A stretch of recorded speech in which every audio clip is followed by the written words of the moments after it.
Hello everyone, it's me Christine again. How's it going? Welcome back to another episode of Simply Stream Sunday, where it's Sunday and I'm streaming.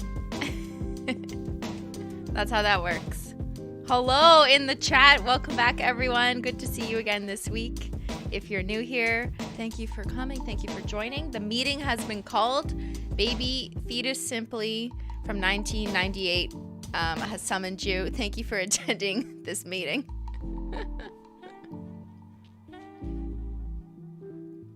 So today there's a few announcements that I want to make, but I want to save them for the end of the stream. I want to talk about Discord. And then I also want to talk about the next Holo Taco launch, which I know that everyone's already in the chat asking me, what's going on? Tell us about Holo Taco. I hear you. We'll save that for the end of the stream because first I want to go back in time to Baby Simply and see what she was up to 15 years ago. So just in case you randomly stumbled upon this video and you have no idea who I am or why are you here? I am a YouTuber currently, Simply Nailogical. I generally make nail videos, but I used to, as some people may or may not know, be a child actress between the ages of 8 and 12, like a long time ago. So late 90s, early 2000s. Maybe you even saw a commercial that I was in. I don't know. So here's the thing, because I was so young, like I started when I was 8, I don't really remember like making decisions to do commercials. So when people ask me about that part of the business of it, like I don't have answers for you because I was literally a kid, so I don't know. But I appreciate that a lot of people think it's really interesting about my history and my past and kind of whether or not that played into why I'm a YouTuber now, which it did not, because I literally quit when I was like 12 and never thought of it again until I made a YouTube video about being in commercials as a child, which I posted on this channel, Simply Not Logical, a couple years ago. But what I didn't show in that video because it was like an edited video, like a cut down, very concise video, was the full commercials for a lot of the ones that I have. And there was some that I found later that I found on YouTube after I'd even made that video of reviewing or reacting to commercials I was in as a child. So yeah, so first, can I get a big shout out and a big welcome to the mods again this week? We have Holo Combo, Melon Nail Art, and Procrastination. I thank them very much for volunteering to help moderate the chat and mostly just hype everyone up. You guys are great anyways. I literally don't need moderators, but but I love having them, and it's been really fun. So yeah, hi mods. Thank you mods so much for helping out in the chat. Ben is also modding downstairs, but you know, maybe he's busy making tea or something like that. So yes, shout out to the mods. And what else was I gonna do today? Okay. All right, where do we begin? Like, do we need a history lesson? Do most people watching remember me at some point, whether it was on the podcast, Simply Podlogical, or in an old video on this channel, kind of giving an overview of me being a child actress? I'm just looking at kind of where to start here. I have pictures, I have video evidence from the late 90s, but maybe we'll just start with showing you guys my picture book. Or actually, let's start with a poll.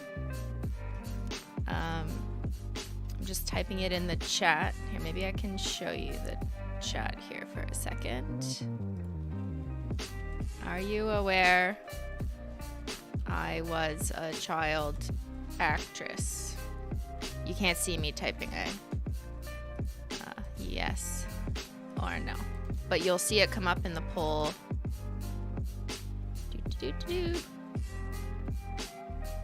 There it is. So you can click on that if you're watching live and you can vote. I just kind of want to know, like, how well do you know me? This is a quiz about you and your knowledge.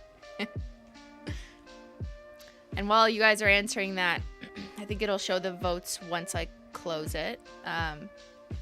So I got started doing auditions when I was 8. And like I was saying, I was so young that I don't really remember like making decisions to go, like, because I wanted to be in commercials or movies or something. Like, I remember not really caring that much, if I'm being honest. That doesn't mean I didn't want to do it, but I remember being pretty indifferent to it. It was exciting, sure, but I didn't really care that much. So let me just close the poll so it'll populate. And wow, 98% of you said yes, you were aware. Okay then. No history lessons needed, but I will still go over the history a little bit, because I know some people are interested and I'm seeing a ton of your questions. Maybe I'll put on slow mode. Apologies for not doing that yet, but just so I can get questions. I think it's just helpful that way. Like, I love seeing you guys saying hello. That's amazing. But sometimes for me, when I'm reading and want to gather what the questions are, sometimes I got to slow you down. Slow mode is on. Send a message every 30 seconds.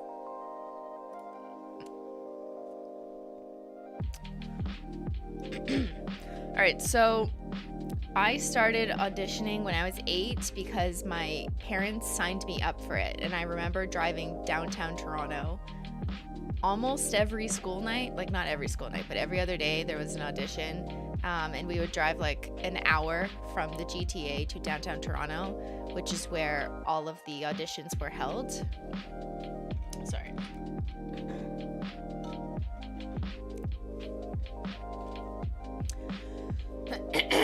I feel like I'm in an audition now. I didn't really have much choice over what I was auditioning for. I had an agent at the time, which is so weird because I don't have an agent now, which is like, now I need an agent. Why does an 8-year-old need an agent? I did not need an agent for what I was doing. It like was not that big of a deal. I just find it really ironic that here I am.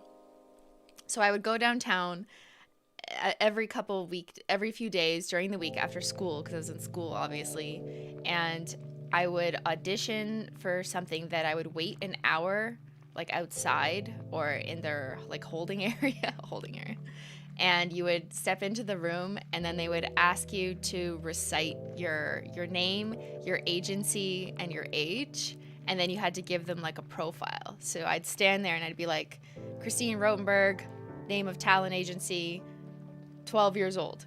And then I'd stand there and smile, and then I'd turn to the right, and then I'd turn to the left, and then that was it.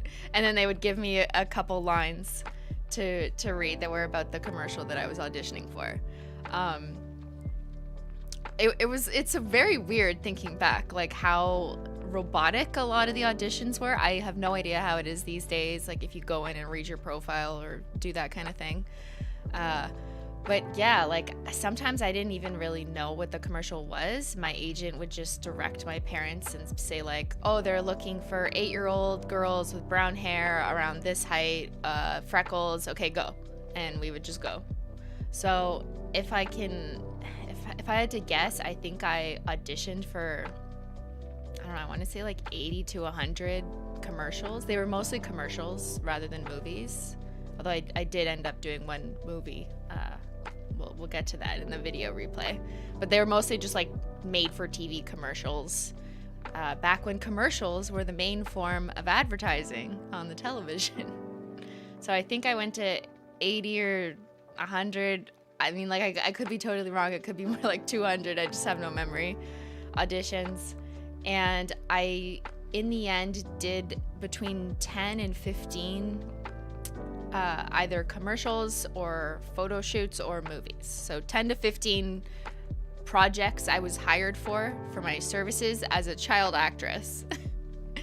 And it's really weird thinking back because I never personally got the check because I'm a kid.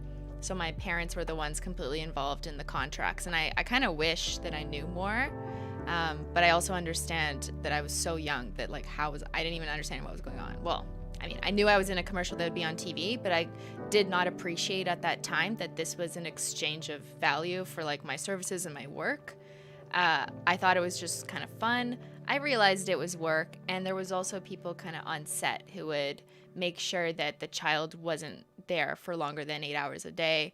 I remember that happening for sure. I remember making sure that there was enough food, and I remember rules about, you know, if you were on set for more than 2 weeks, then the producer or the company making the commercial had to legally provide you with like a tutor or a means to continue your education if you were in school. So I do remember a lot of that. I'm not sure how much of that is part of like the actors union in Canada, or how much of that is just literally the law, or if it's changed. And it's obviously a totally different universe these days with kids on the internet. But I think that's why I'm also very interested in children being used in like YouTube videos and that kind of thing, because it's something I relate to from, you know, way back when. Different rules, different expectations, different standards, but I've kind of voiced my concerns about kids on the internet because I've been there. Well, not on the internet, but on a television. Music's kind of loud. Sorry about that.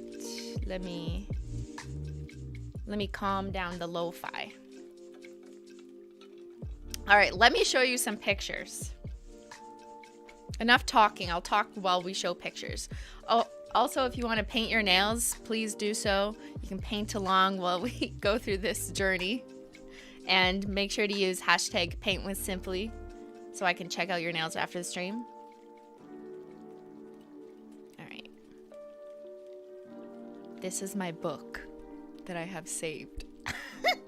I have saved this book since 1998. Of course, I'm a hoarder, okay? By the way, if you did not know, I am a hoarder. So I keep this book of secrets. My commercials. Guys, I drew this. I think that's supposed to be a video camera. Yeah. I was an artist too, if I didn't mention that. I printed this bunny rabbit paper too. An iconic book we are about to open. I have never shown this before. Oh, and I also just want to mention all the other kids in these pictures. Obviously, they're like 30 now, and I feel like since their parents consented to them being in a commercial that was shown to the public at the time, I feel like it's not a violation to show these photos because we were all kind of, you know, given up to the world by nature of being in commercials. So that's just where I'm landing on that. So these are Polaroids. Do you know what a Polaroid is? My very first picture I have on set was this one. I'm in the middle. That's me in the middle. It's upside down? Oh shoot, sorry. I forgot that I flipped the camera so I could see it at the same time, but then I flipped it for you. Dumb. So that's me in the middle. What am I doing? Looking cute. And so what does it say? January 30th, 1998 for Tiger Toys Furby. So Furby was my very first commercial, but it's actually a little more complicated than that because I ended up doing 3 different Furby commercials because the first one was scrapped because they got into some kind of lawsuit with the Gremlins. If you Google this, like, you'll find it. In 1998, there was some legal gray area over the Furby because they like looked like gremlins. I don't really remember, but I just remember having to reshoot the commercial for that reason. And I like how this says 8 hours because that's all I was permitted to be on set. Here, let's see if... There she is, baby Simply. This is my first commercial on a Polaroid.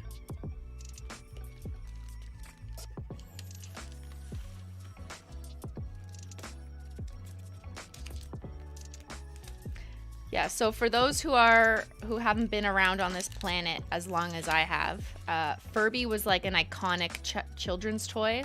We'll see some pictures later. Look, I literally wrote first Furby.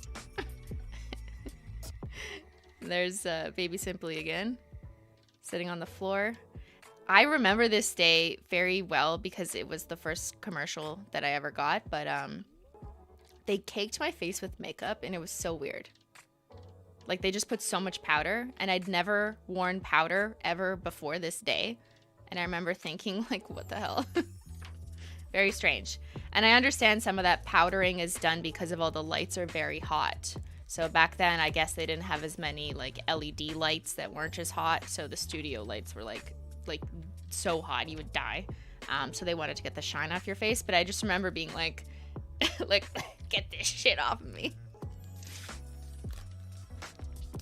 We'll see pictures of Furbies as I proceed, but I want to go in chronological order.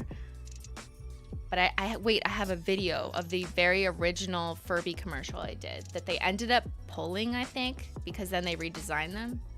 So let's go to screen share mode.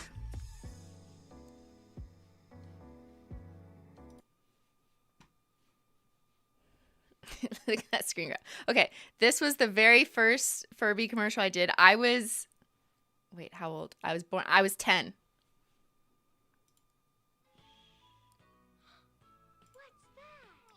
It's my Furby.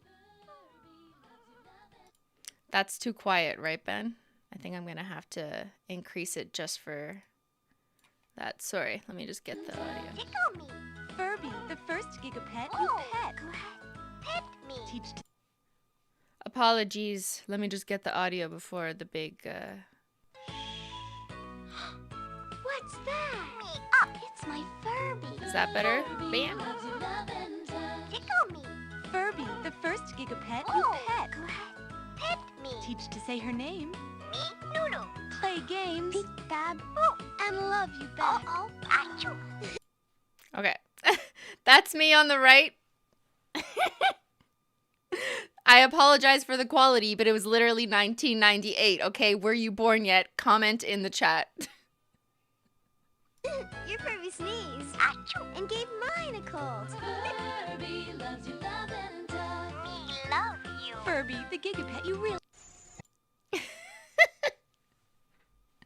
So I can't make it any louder because that's I've already upped the volume on everything here. unless I change my computer settings, Ben. But I don't want to mess with it too much, so I apologize. But here, let's just watch my like 3 seconds again. Uh-oh, achoo. Your Furby sneezed, achoo, and gave mine a cold. Your Furby sneezed and gave mine a cold. Yeah, this would not be good in COVID, okay? Quarantine these Furbies immediately. Okay, you guys want to see what gremlins are? I'll show you what gremlins are. We'll do a little history lesson.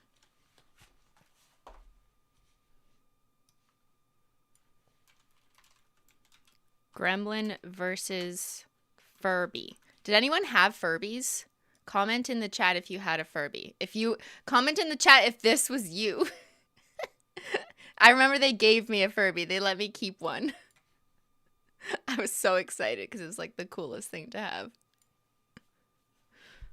Yeah, you had 6 Furbies? Someone said they had 6? The heck? Spoiled. Oh my, I had an all-white Furby. Okay, so this was the first Furby, I think, and they were getting sued because their ears were so big that they looked like gremlins, which was like an old TV show, I think. Like, it was even before my time. Or there you go. Who would want that? Anyways, they redesigned the Furby after this version to look more like this guy, this one. And then this became the Furby in different colors that everyone came to know as like Furbies. Like and then, you know, like, what the heck is that? Oh my god, I had this one too. Okay, Furbies are terrifying though. If I'm being honest, like, you would put your finger in their mouth and then see if it would chomp your finger. It's not a good thing for nails. Why did I like this? Why are we like this? Yeah, they're all very creepy, and I did 3 commercials for these creeps.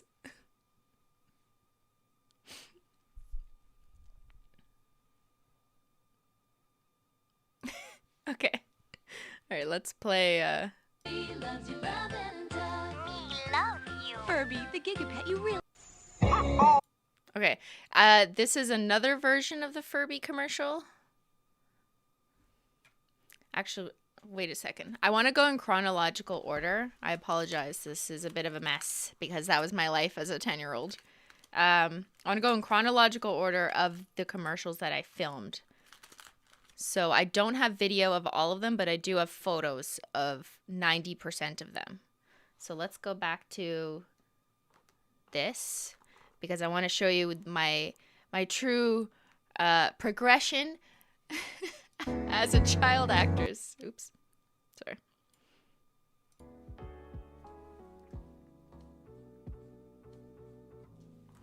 All right. So after my first Furby experience that was kind of canceled, you know, they didn't not mass produce, but they didn't widely screen that commercial because they then got into a lawsuit and I don't really know what happened with it. But I just remember being like so sad about it. They did call me back later to be in their next Furby commercials, but that's after this. So the second commercial, technically, if we're following the timelines, is a Cheerios commercial that I did.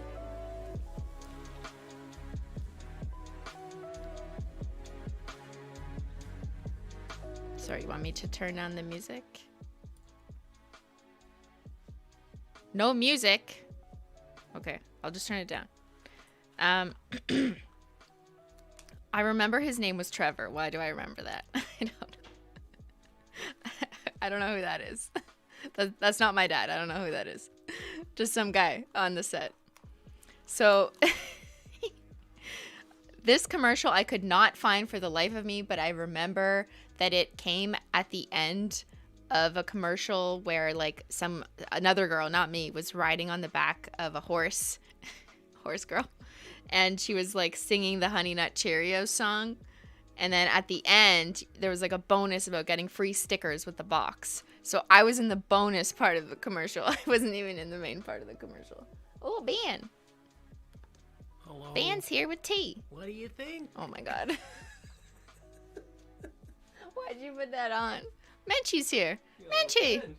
Menchie, you want to be in a commercial? Everyone say hi, Menchie. Ben brought me the broken mug. Like the one broken mug I have.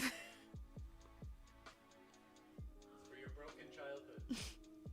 He said it's for my broken childhood. Thanks for the tea, Ben.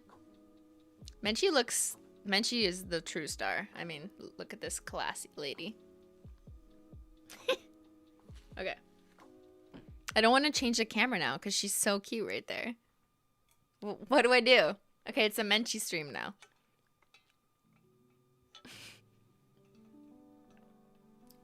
Menchie. Okay. We'll see if she settles down.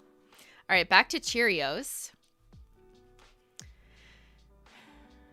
Basically, I had to shoot for an entire 8 hours just to pull a sticker out of a box, and I was in the commercial for approximately 3 seconds.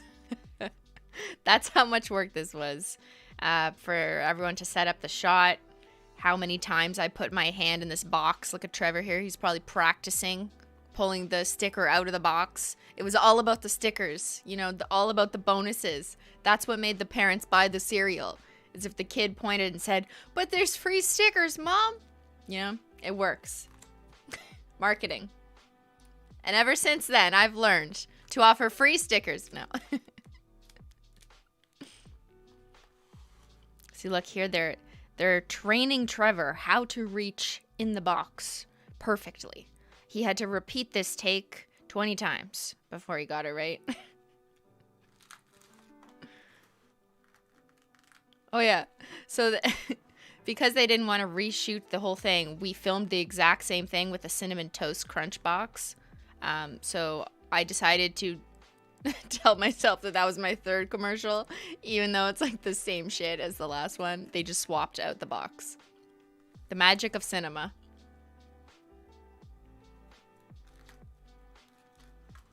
Here's some pictures from on set. Here. It's as close as this camera will get, but what is this? Look, guys, my hair was short once upon a time. Now look at it.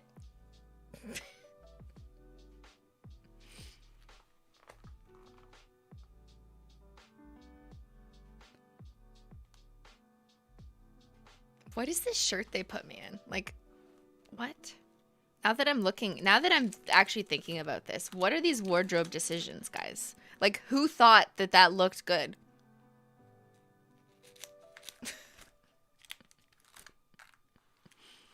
Oh, see, look. Someone did my hair. This was hair and makeup. It literally says hair and makeup, in case you forgot where to go to look good. Again, I remember they put a lot of powder in my face. On my face.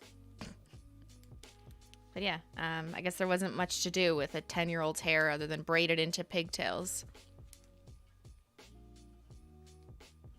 No, it's not the same shirt I'm wearing right now.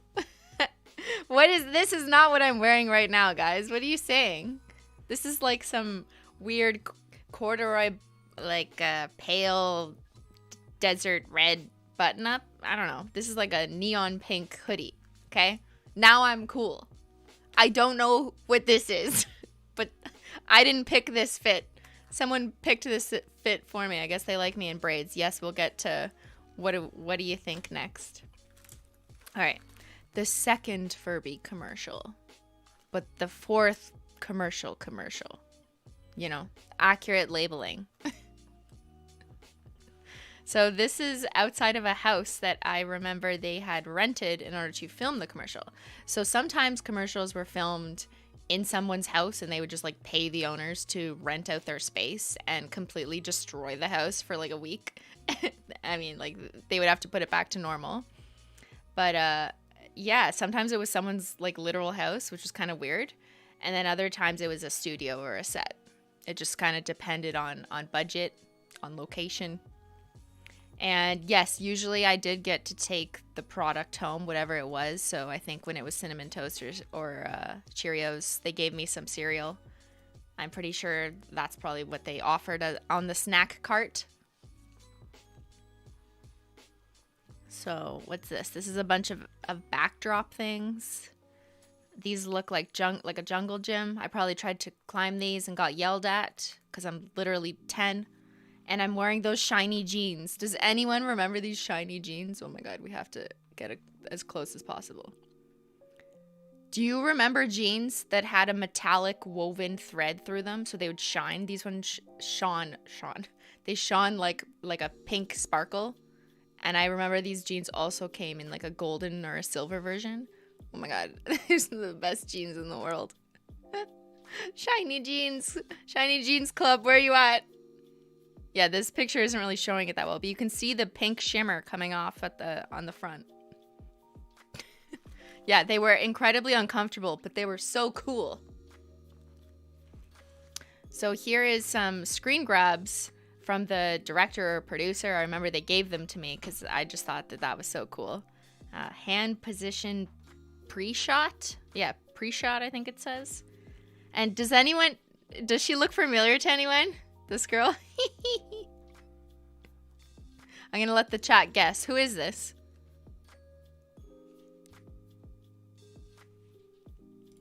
I'm also gonna see if I can pull her up. Does anyone know?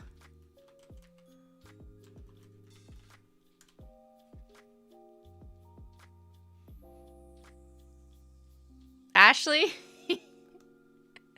It's this girl from Degrassi. So her real name was Melissa McIntyre, and she played Ashley on Degrassi. Small world, right? Isn't that crazy? I haven't spoken to her since, but it's just so wild. So Degrassi was a huge Canadian show, which I've mentioned before that I also auditioned for Degrassi, did not get the part, and it was the last audition I ever did. And now this is my life instead.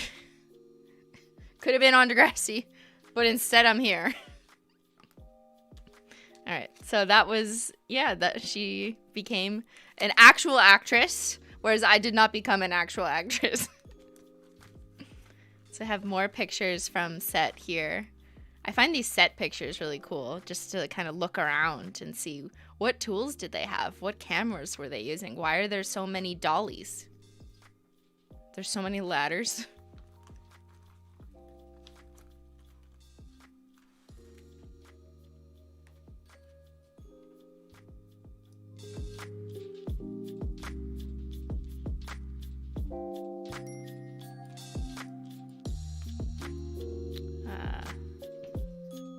What is this? Oh, here, this was a life hack. They wanted to make it seem like it was sunset hour, so they covered the windows with yellow cellophane, which I thought was so cool. Then I needed a picture, obviously.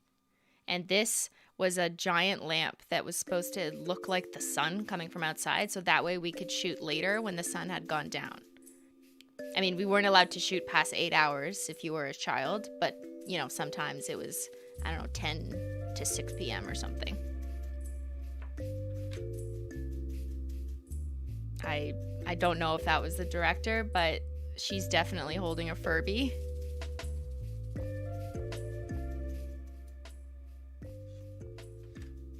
And this is one of my besties from the second Furby commercial. And she was in the first. So they called back some of the same girls to refilm, to reshoot the Furby commercial like a year later. So I do have some video of this, but yeah. I was so cool. Like, look at this fit, okay? Yellow leggings, yellow t-shirt, and a red dress. Stunning. Oh, that's from a different commercial. That comes later. Here. September 1998. Back of house Furby. Very descriptive. I do have video of this one. So let's watch that.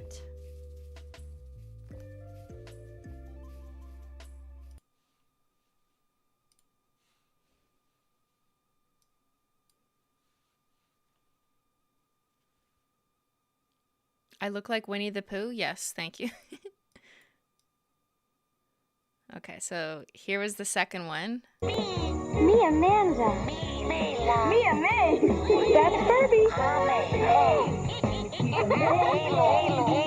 The more you play, the more they do. And say, Furby grows more amazing day by day.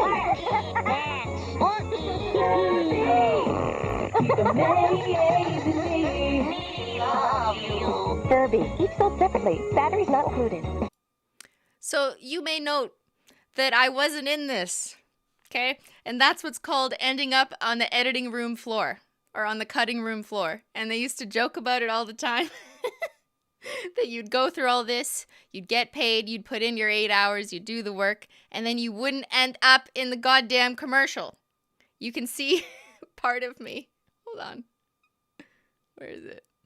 You can see like my shoulder or my arm. Right there. That's it. There's my big debut. Thank you.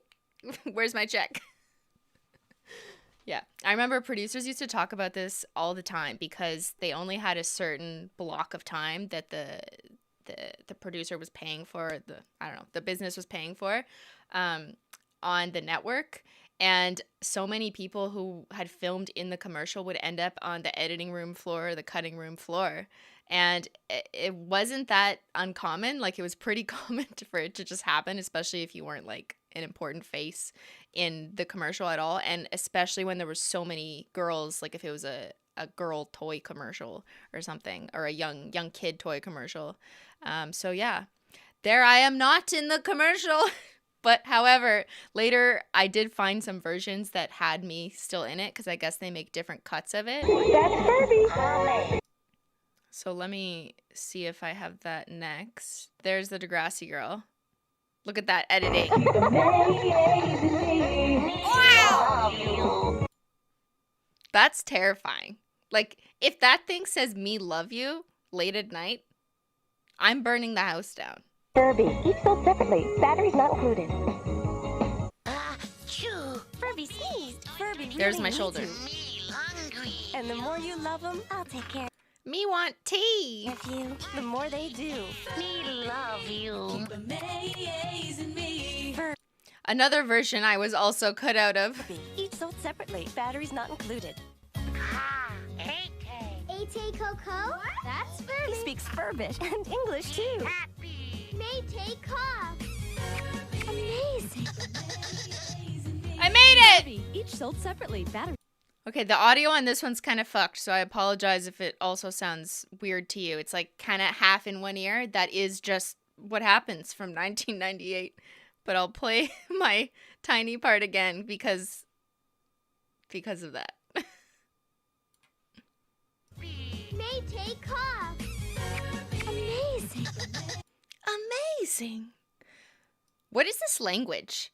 Like, they tried to convince us that we should have a dictionary of Furbish, and they would provide us with a list of English to Furbish dictionary, and then like tell us to talk to our Furbies with it. Like, it really didn't take off. Too. May-Tay Cough. May take what? Like, is that an actual other language and that they just stole? Amazing. Furby, each sold I'd make my Furby say "Holo." separately. Batteries not included. Okay.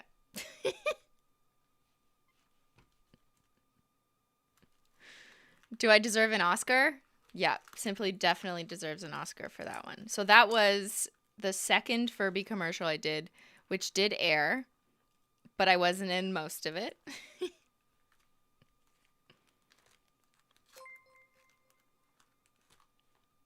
And the next commercial I was in was Sneezing Louie, that I wrote as snezzing, because obviously I could not spell yet. I wasn't finished grade school.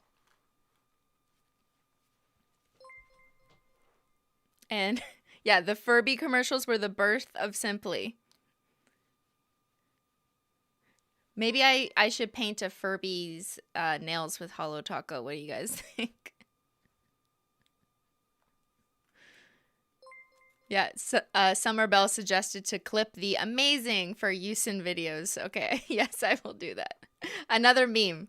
I have so many memes because I have footage of myself from 1998. How is my writing so neat? You think this is neat? What is this? What is this?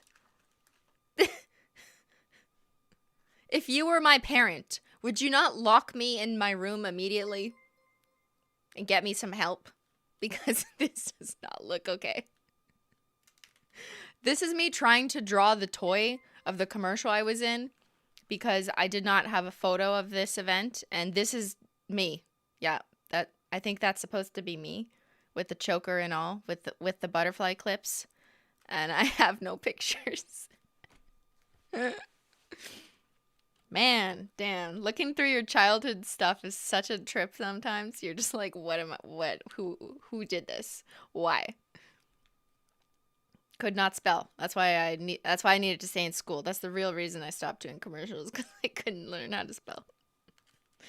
So Sneezing Louie was the second version of Gooey Louie, if anyone remembers Gooey Louie. But Sneezing Louie never took off, I guess. And I had a hard time finding this in video form because the English one I can't find on the internet. Like, it just does not exist. I can only find a Spanish version. I could be wrong. Or no, maybe it was French. We're going to listen. We're going to see what language it is, because I can't find the English one. I know I was in the English commercial. I remember seeing it as a kid, but I can't find it on the internet. All right, ready? Or was it, can anyone tell like what language this is going to be? .fr suggests it's French. I guess let's listen and see.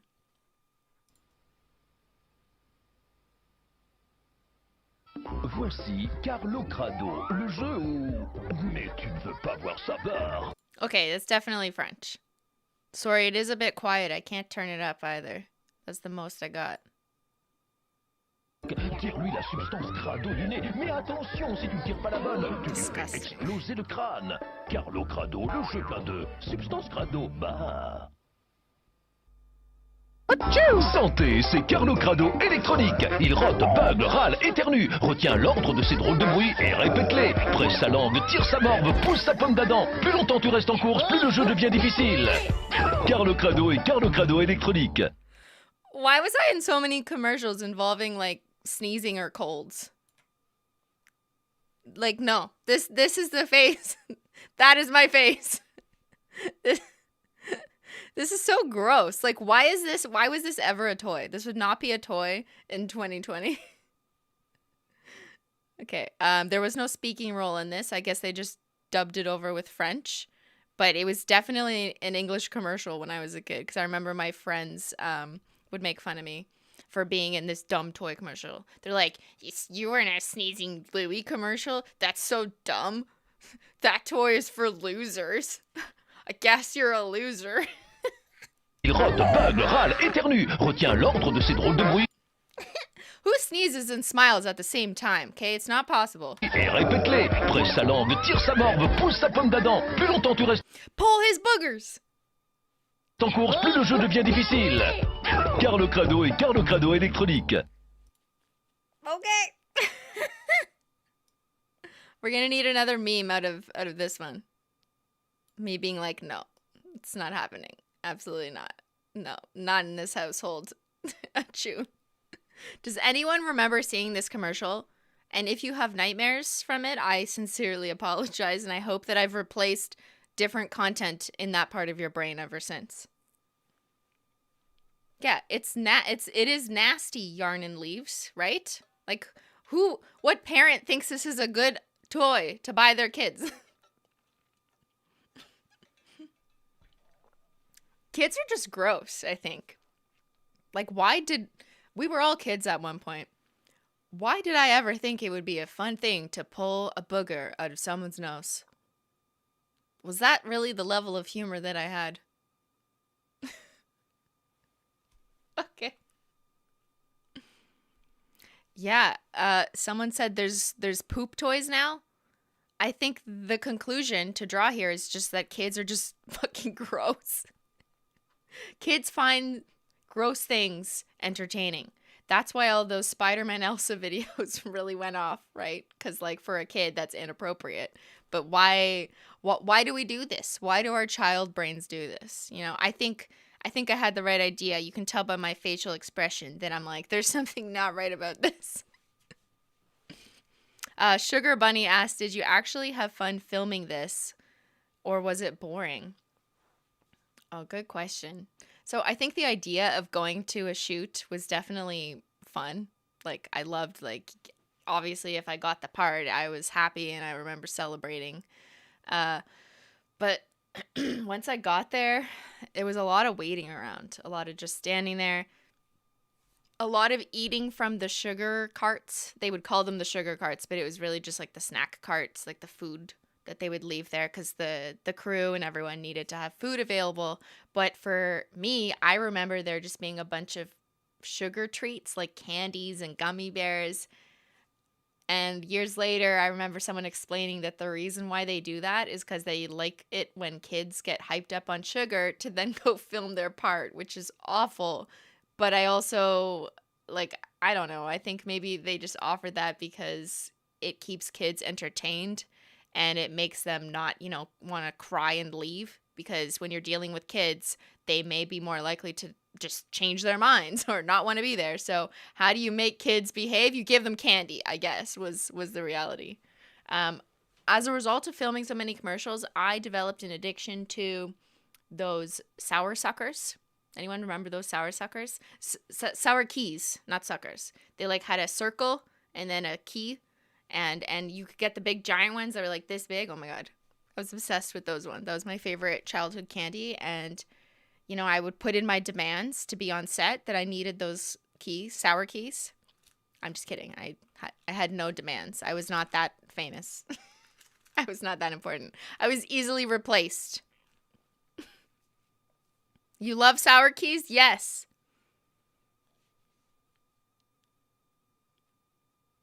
Sarah asked, would they tell you if your part was cut, or did you find out when it aired? So they never tell you. I had no idea because ultimately when they're filming it, they don't know either. And sometimes it would take months before I saw the commercial because it has to go through editing. Sometimes it has to go through corporate. A lot of the toy commercials I did were for giant toy companies like Pressman Toys or Tiger Electronics, which I'm not sure if they're even major toy companies now. I just remember them being big companies at the time.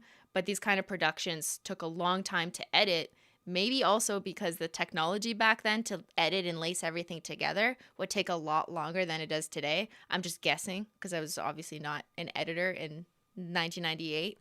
But yeah, there was no communication from the director or the production crew after the kid was on set. It was like, thank you. You've signed the release form. You've signed the contract. Here's your money. Or they give that to the parents. I had no idea what the transactions actually looked like. And then, yeah, one day I might have seen my commercial on TV. And usually I would hear about it from a friend. Like a friend would hear it first or see it. And then they would let me know. And then we would wait by the VCR. Remember when we used to record things like on TV that way? And my parents would watch the channel that my friend said it was on, whether it was YTV, which was a big kids channel in Canada when I was growing up. And we would wait until we thought the commercial was going to be on, which was basically like you had to wait all day. And we would just record when we saw it. And sometimes commercials would repeat themselves. So if I knew that there was like an insurance commercial and then the Sneezing Louie commercial always followed, we could predict that the next time we saw the insurance commercial that my Sneezing Louie commercial would follow. So we'd start recording it that way. And then we ended up capturing and getting to keep some of them on VHS, like the giant tapes that look like this that no one uses anymore. These days, I've been able to find some of them on YouTube because people have presumably converted VHS recordings of these commercials to a digital file and then put them on YouTube. Why? I have no idea. But some people decided this was good content to upload to YouTube. It was very surreal seeing this on TV. I was excited, obviously. It was cool. Yeah, I don't know. Like, I also feel kind of indifferent about it because it wasn't like I was in my brain trying to be some famous actress. That wasn't really part of my mission. I know it was for a lot of other kids doing this. And where I was growing up, it's not that everyone was doing commercials. Most people weren't, but I did know a few other kids in my area, in the greater Toronto area, who did auditions too. Like, it wasn't that weird for parents to have a kid that they send to auditions. I don't know why. I don't know if that's just kind of where I grew up. I think the reason why I even got into it in the beginning was probably because my parents heard about this, what you can do with your kids, send them to auditions to be in commercials, from their friends. Like, they didn't just come up with this idea out of the blue. They definitely knew of other people or friends in our neighborhood maybe whose kids did commercials. And then they were like, oh, our kids are cute. Let's put them on TV. I don't know. I don't know what went through their brains because I was 8. But yeah. Did Jen ever do commercials? Yes, she did. My sister Jen is 3 years younger than me. So she started around the same time, but it was a lot harder, I think, for she would have been 5 or 6, maybe. It's a lot harder to manage a 5 or 6-year-old who may not understand, like, the idea of reading a script. So you really have to be a really motivated 6-year-old who fully understands these kinds of taskings and how to act. Not that this is, Oscar-worthy acting, just laughing and sneezing. But she did a couple ones after I did. Yeah. I don't have any of Jen's commercials, and I don't think she has them either. But I'll ask her and see if she'll give them to me. I couldn't find them when I Googled them, and I can't even remember. I know she did one for Dreamstar. Dreamstar, I think, was the name of the toy. We did a lot of toy commercials. All right, let's move on to the next, because that was only my 5th commercial, guys. I have too many commercials.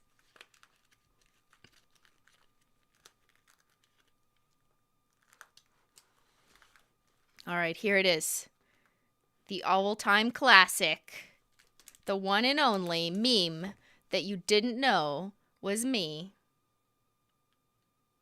What do you think? What do you think?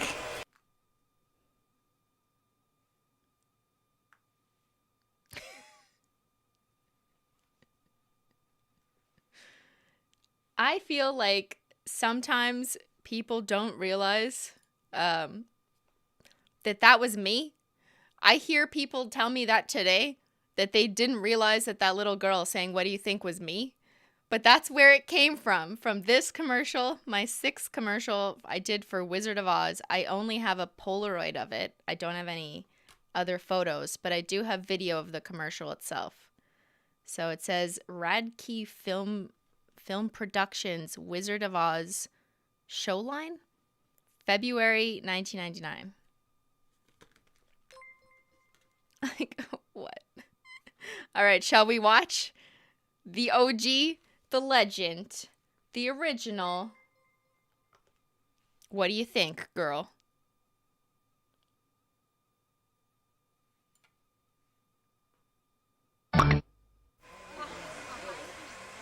Do you like it?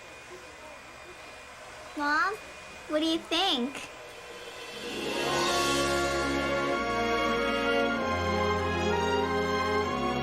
Get into Oz, live on stage, where scarecrows sing, tin men tap dance, and you're right there in the middle of it all.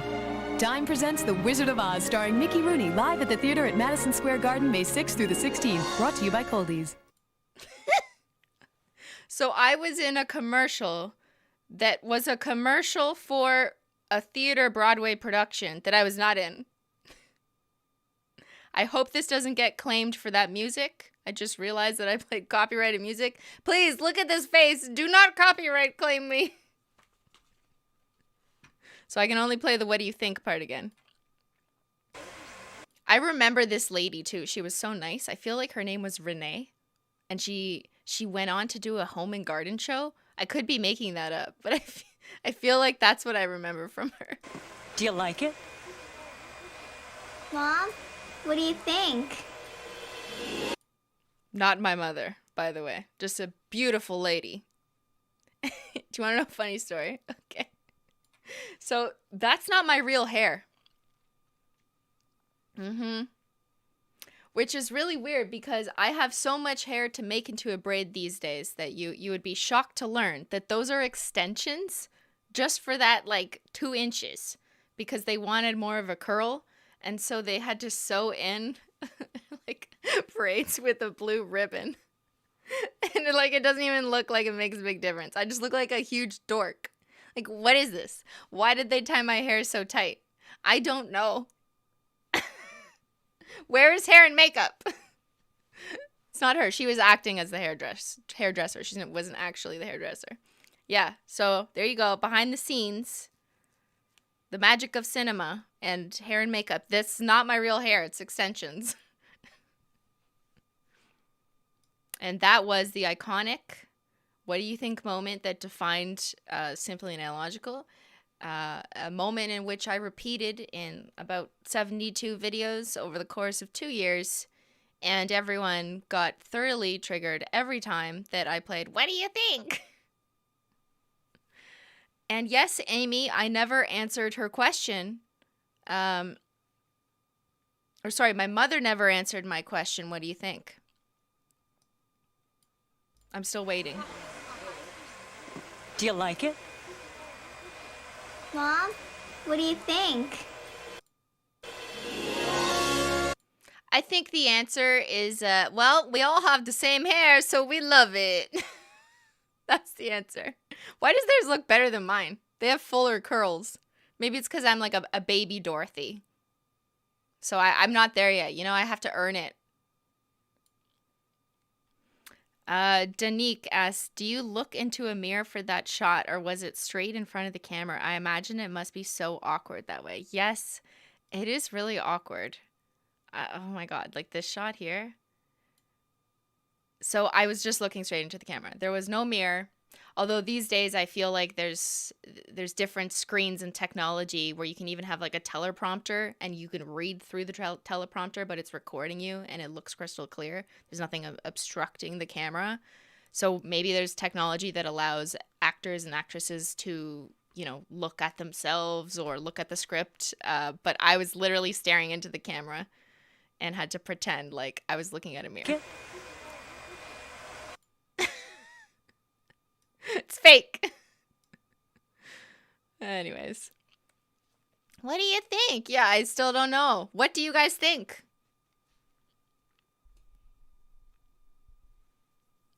Are you going to cut your hair one day? Never this short.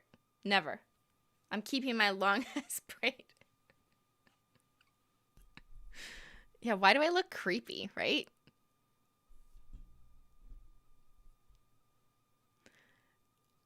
No one told me that I had to cut my hair or grow it long, because also when you're shooting commercials, like, you get hired and then you got to go shoot, so you don't have time to grow your hair. But no one ever really had me cut my hair. My hair was kind of short-ish at the time anyways. And definitely, oh, you weren't allowed to dye your hair. Oh, that's interesting. So I really wanted to dye my hair when I was in grade 7. How old are you in grade 7? Does that make sense? I think so. And I really wanted to dye it dark red because all my friends started dyeing their hair and I wanted red hair. And my agent said I wasn't allowed because the second I dyed my hair, I would be excluded from so many opportunities for commercials. Because at the time, they specifically didn't want any kids with dyed hair to appear in commercials. Like, I mean, I'm not saying it never happened, but it wasn't something that they were looking for sure. They would specify like natural brown hair or natural blonde hair so that you couldn't just dye your kid's hair blonde and then, I don't know. I mean, like, maybe they did. I don't really know, but this is just my retrospective memory of what I remember being told. You can't dye your hair red because you're not going to get any auditions because they want kids who look natural. So that's the tea on that. I did dye my hair right after I was done commercials, and I dyed it like a dark red. So that's why some of the teenager pics that I've shown somewhere on the internet before, you'll see like a dark cherry reddish that faded to a strawberry kind of color. That was me first dyeing my hair. Ben says you can dye your hair now. What is that supposed to mean? What if I want to do commercials? maybe I'm just waiting to audition. Yes, Paula, I had an agent. I worked for a talent agency. I don't want to repeat the name because I don't want people to Google it, but I distinctly remember the talent agency. It sounds really weird that I had an agent as a kid, but it wasn't as hands-on as you probably think with like YouTubers or influencers, for example, being hands-on with their agent in this day and age. My agent only, like, she had like 200 kids on her roster. So she would literally look through like a Rolodex, like an actual Rolodex of kids' pictures of these pictures here.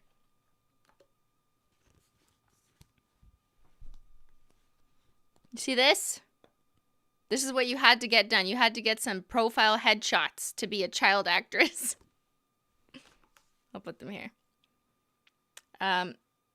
You had to have these because your agent would literally take one of these, put it in their Rolodex, and then they would flip through all the kids in their roster to decide who to submit for the job. So, you know, obviously she looks like she's gonna get the part with this look. Oh my god, so weird. I'm wearing a velvet shirt with a leopard hairband. I like have the same smile. Oh yeah, look at that girl boss. Oh, I kind of like this one, messy. I was wearing a necklace that said Christine, but the photographer thought that was bad, so he purposely made it blurry. I remember that conversation because I really didn't want to take off my necklace. I had a beaded necklace that I made that said my name, and he was like, we can't have that, so he blurred it out. And then here, I guess I was wearing it under my velvet turtleneck. Who dressed me for this? Good question. I feel like there was always a wardrobe or hairstylist around just telling me what to wear. So these were the decisions of an adult that was in the industry, you know? And maybe they were trying to show that I have range. I could be this simply business little bitch, or I could be, you know, like I could fix your tire maybe with this look. What about this one? This one says, I'm going to get you educated, and later we'll paint our nails together.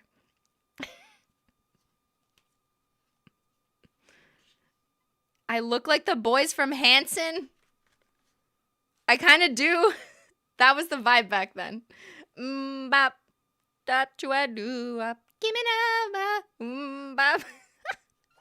A frog? Yeah, I look like a frog. I've said that before in a video that I look like an actual frog in this video, in this picture. Anyways, you had to get these profile shots, these headshots, because your agent would look through these to decide who to send for the audition, but then they would also attach a giant headshot of you to like a binder and submit it before the internet. Well, internet existed, but it wasn't widely used for such distribution. But they would attach it in a binder and give it to the casting call agents, I guess, who would then look through it and decide, oh yeah, we want her to come in. Bring this one in. She's a cutie. Bring her in. Or, you know, never mind this one. We'll look at her later. Table her for next time. I don't know. I wasn't actually privy to these conversations, but I just remember being told that the headshots were very important and that black and white was actually a strategic choice. Like, you wanted your picture to be in black and white. Like, the cameras could take color pictures, but they wanted them to be in black and white. I don't know. I guess it makes you look more professional, and then you can't tell what color your hair is, so maybe you're going to be ruled in for more opportunities. I don't know. If anyone is in the, you know, child acting industry on the casting side, I'd be really interested in how it works today, because I only have this baby simply perspective. Caitlin had asked, did you get to spend your paychecks? Did I? Do I remember my paychecks? Not really. I do not remember or know how much money I got per commercial because I was never really told. But I also never thought to ask. I wish I knew. I wish I had like documentation that said for Cheerios, you got this many $1,000 or whatever. I think it was like a couple $1,000s, but I could be totally wrong. And I do remember at least that it depended on whether or not the job was part of like ACTRA Guild, like a unionized, and if whether or not you got residuals, which means that every time the commercial played, they would send you a proportion of it, like every quarter or every year, based on how many times they aired it. Not for all commercials, but for some of them. And I don't remember exactly why. It probably has something to do with what kind of corporation or what kind of agreement they had with the network. Oh yeah, you guys think thousands of dollars, I should start acting. I mean, I don't know. Like, some of them could have been only a couple hundred, but I could be entirely wrong. The truth is, I don't know. And all I know is that at the end of the day, after I'd done 10 something commercials and one movie, I had about $50,000 in a bank account that I then got possession of by the time I was 21 or something. And I was told that was from my commercials. I'm also aware that some of the money that I made, that my parents made from my commercials, was reinvested back into the agent. Like, you had to pay the agent. They always got their cut. We had to pay for all these headshots, and we had to repeat them frequently so that they still look like you, because you grow a lot as a kid.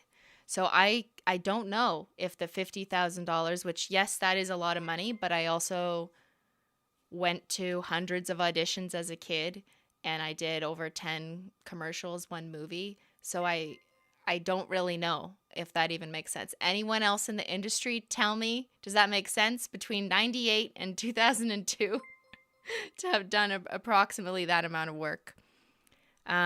Obviously, I was happy to have that in savings, and I used it as part of my down payment on my first home purchase, which was my condo that I eventually bought. And that money presumably also appreciated or generated more interest since I generated it when I was a child over the next, 15 years. But unfortunately, I don't have that level of details.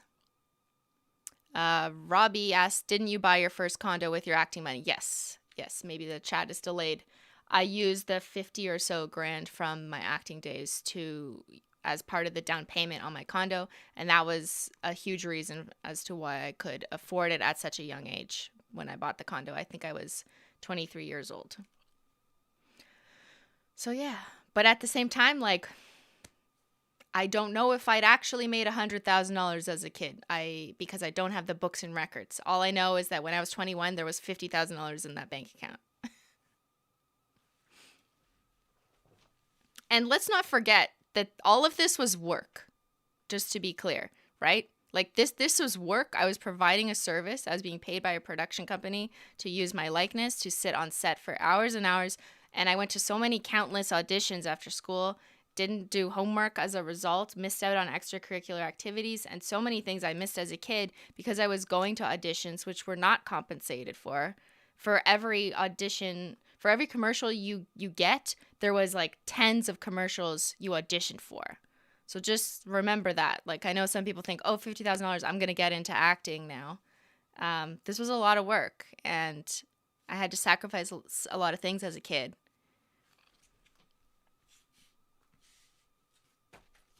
It was cool, though. I'm not saying it's not cool. All right. So that was What Do You Think? It's kind of like YouTube. Like, it's a lottery, right? You could make so many videos, but none of them will pop off until you find one that pops off, and maybe you get a little bit of revenue. And most of my friends or people I knew in the industry as kids who did it maybe got one commercial, and some of them got none.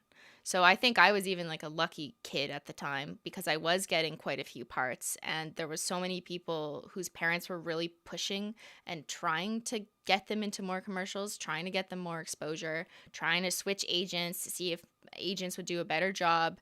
And it's kind of like sad thinking back to that. Like, the kid wasn't really interested in doing that, and the parents were kind of pushing their kid into it at the idea of making money off of them. So yeah, like, this isn't some luxury industry. I don't want people to perceive it as just some like glamour experience that I had as a kid. There are a lot of dark sides. I'm fortunate that I didn't experience the darkest of sides. of entering this industry, and also the decisions I made at this age were not really decisions on my part, right? Because I had parentals making the decisions for me. That's just what happens when you are a minor.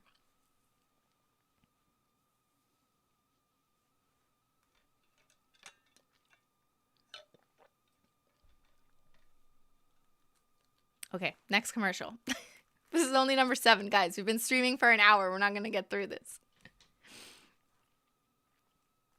This was Media One. I don't even know what this is. I have no idea what Media One is. Is it a communications company? I think so. It looks like I'm playing with Connects, which was like not Lego, but similar concept where you try and fit pieces together. But it's not a toy commercial. It was for a communications company. And I don't ever remember seeing this one on TV. I don't have video of this one, but I am wearing butterfly clips. I remember looking for a picture of me wearing butterfly clips not that long ago. I guess I forgot about this one. So yeah, it wasn't a Connects commercial. They just wanted me looking like I was thinking, you know, I don't know, like I was contemplating something, building the machine, building the future, and then it was a commercial for a communications company.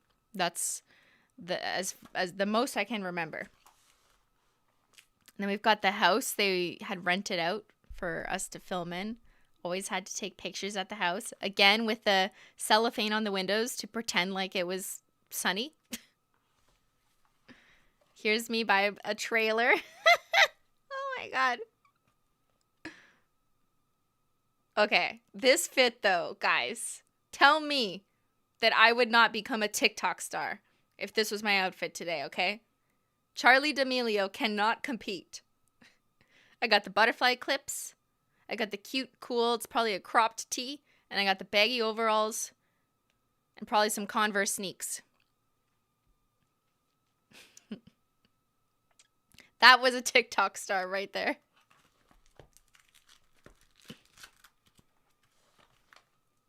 Just some more shots of me thinking about the meaning of life while wearing butterflies in my hair. And here's me. Am I getting my nails done? Oh my God, I'm getting my nails done. And I do not look impressed. I'm like, excuse me, ma'am, that's not hollow. Actually, if I remember correctly, I believe she was taking off my nail polish. The audacity, because they wanted kids to look natural, you know, have butterfly clips, be perfect and innocent, and not wear nail polish. So I'm pretty sure she was taking off my nail polish. And that's why I quit acting. I'm just kidding. I don't know why I look so upset. Okay, so I do not have any video from that commercial. But then let's go to commercial number 9, Country Style.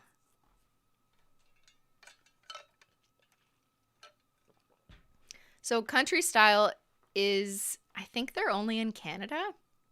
You guys tell me, have you ever heard of Country Style outside of Canada? It used to be a competitor of Tim Hortons. Most people probably, even if you're not from Canada, know what Tim Hortons is. Like the biggest coffee, quick coffee supplier, like drive-through in Canada. Country Style used to be a competitor of Tim Hortons way back when, at least in Ontario. Or maybe it was just in the GTA, but it was a big chain, and they were trying to copy Tim Hortons, like roll up the rim to win. And that's what this commercial was for. I tried to find a video of it. I could not, but I remember this being like a competition to roll up the rim to win, except they couldn't call it roll up the rim to win because that was trademarked by Tim Hortons.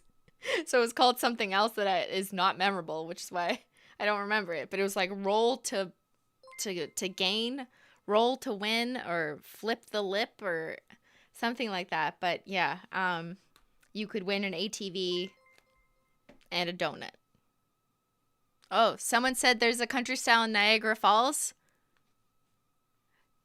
Renee said, when my friends worked there in high school, we dubbed it crusty style. Yeah, okay. It's like a crusty Dunkin' Donuts. I didn't get the Tim Hortons part. I got the country style part.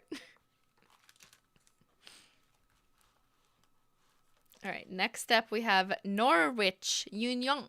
Norwich Union, which I'm saying in French because it was French. We'll go through the pictures. I do have video. Some of you may remember me showing this in another video, but let me show you. So Norwich Union is an insurance company, like a life insurance company. You know, one of those classic commercials from the 90s that's like, Patrick, it's about time you take out life insurance. Have you thought about life insurance? Yeah, that. I was in that commercial. This is me on set. I don't know what they're doing to the television. I think they were just marking. Someone tell me what this means.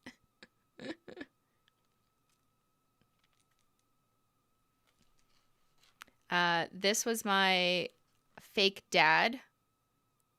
My on-screen dad. I think this was a makeup artist. I do not recall. And again, we have such a classic looking fit. I remember them always wanting to dress me in Gap clothing because Gap was known to not have logos anywhere, and you could not wear logos of any kind in a commercial just because they wanted to be safe. You know, no free promo, right? So that was Gap, and I'm pretty sure the jeans were Gap just because it was the safest item for wardrobe to be sure that there wasn't going to be logos. So this was usually not my clothes. By the way, all the clothes I've been wearing were not mine. Wardrobe selected them for me, and I didn't always like them, but, you know, I had to wear it. Okay, who's saying hot dad, you weirdos? Okay, no, that's weird that I'm sitting on his... Why am I sitting on his lap?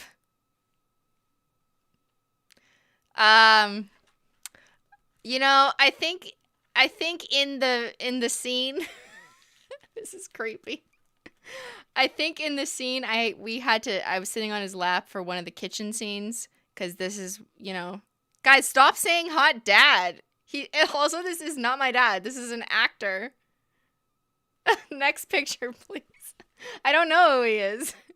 I guess we kind of look alike. I don't know. Okay. Just me sitting on set waiting for my turn. And now the video.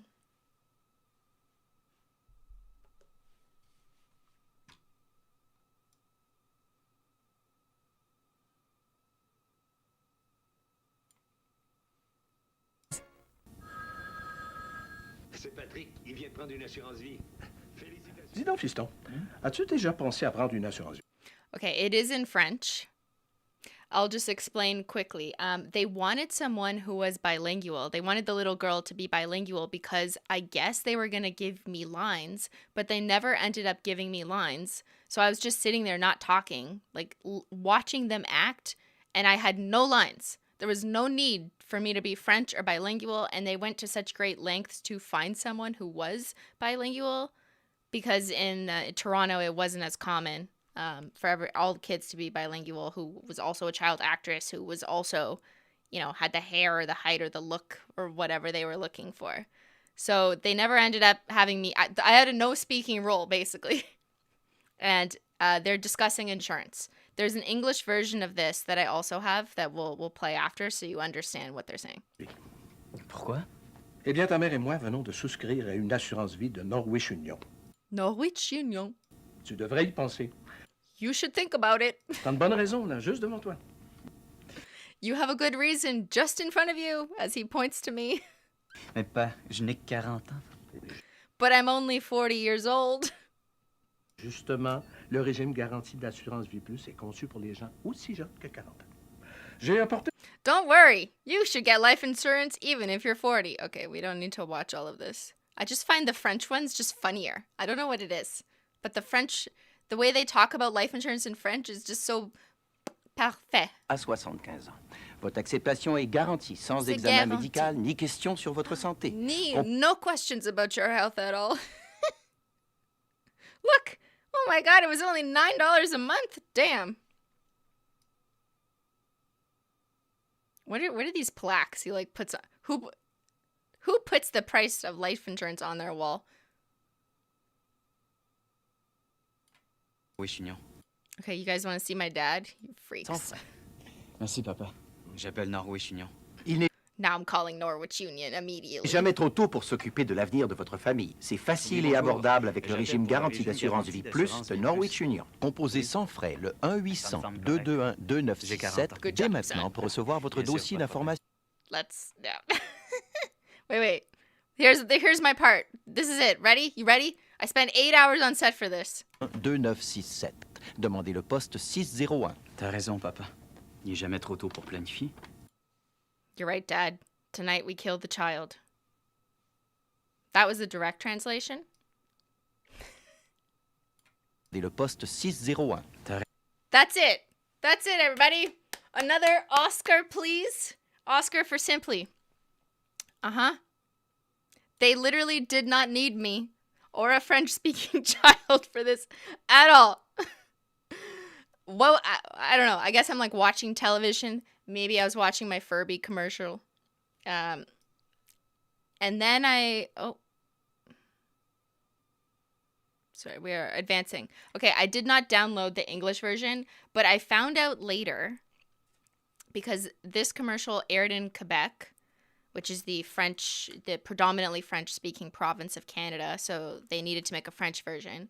They didn't dub over this episode. They didn't dub over the same commercial in English because I guess they wanted the actors to be saying the words like, properly without a dubbing over because that just like looks weird. So they reshot this entire commercial after it came out in Quebec in English, but they didn't ask me to come do it again.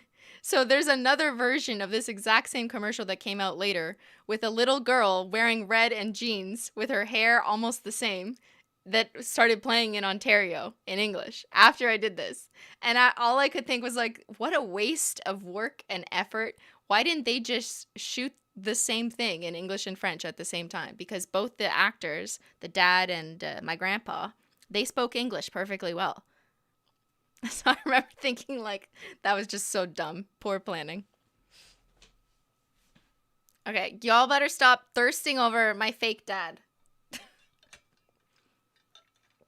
There's a child in the room.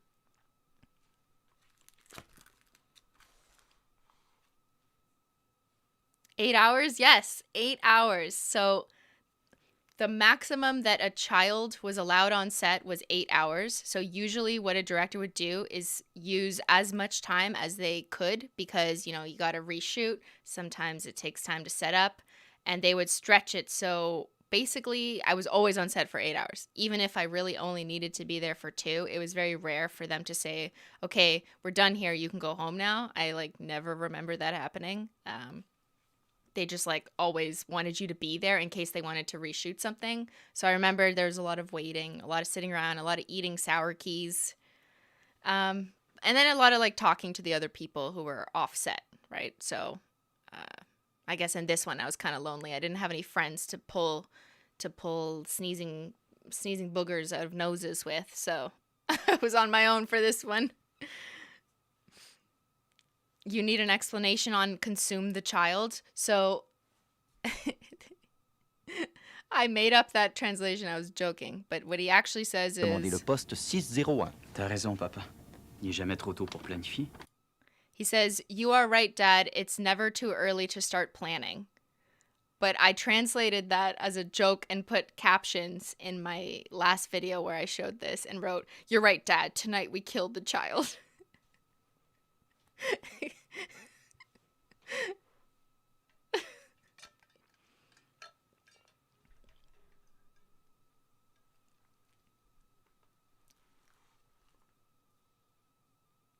You could redo this and use Ben and your dad. Oh my God.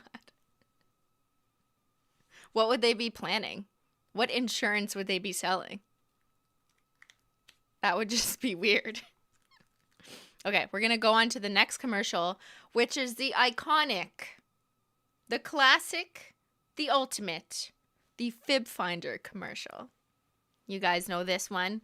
If you're as old as I am, then you had one of these. You played with one of these. You tested your friends with one of these. And you found out whether or not they were lying to you about the boy they had a crush on. This was my first commercial where I felt like I had a kick-ass wardrobe. And I was actually so excited about the fit, about the look. Because look at this bedroom. They built this set to look like a teenage girl's dream room, and I remember being so jealous of it that they even let me take home this tiny disco ball. Can't really tell here, but it was a disco ball with a Saturn ring around it. They let me take it home. This is the game that ruined friendships. That's right. This is the commercial that you guys may remember making fun of me for when someone was like, "You have a crush on someone? Your brother." Yeah, that's this one. We're going to watch it again. I just remember being really excited about the set and, the friends, the company. It was a good time all around. So why don't I just, here, I'll show you one picture of my wardrobe and then we'll watch the video. This was actually my shirt though. So occasionally you could bring your own clothes, and if wardrobe liked it enough and thought that it suited the vibe they were going for that didn't have any logos, they would potentially let you keep it and wear it. So this was my shirt. They let me keep my bracelets on too because they thought it worked. All right, to the video.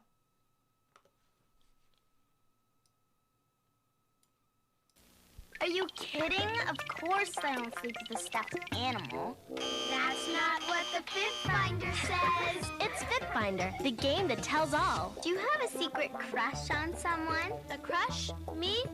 No way. Let's ask the Fib Finder. Find out which friend might be telling the truth or a big fib. Fib Finder says you do have a crush on someone. On who? Your brother. You never know what you'll find out when you play Fib Finder. Fib Finder from Pressman. Are you kidding? Are you kidding? Okay, there's a lot to unpack here. This was probably my most popular moment of my childhood in terms of going viral as a child, because this commercial was everywhere. If you were in, I don't know if it was just mostly Ontario or Canada. I don't know if this played in the States. I have no idea. But everyone saw this commercial, at least where I was from. And that's when people started recognizing me, like in school. That they'd be like, "Oh my God, you're the girl," or like, "Your brother. What about your brother?" And I'm like, "I don't have a brother, but thank you. That was acting. It's a script. It's not real." But people made fun of me for this for sure. I mean, it's out of jealousy. It was kids for sure, but it was on YTV, which was an incredibly popular channel for kids at the time. And I had a speaking role, and they didn't cut it out. And I was the girl on the bed. So I guess people thought that I thought I was hot shit or something because I was like the boss of the sleepover party. But let's go over some fun facts, because do you recognize anyone from this video? Who's that? Anyone know? Comment, chat. Does she look familiar? The one with the brown hair. The one holding the Fib Finder.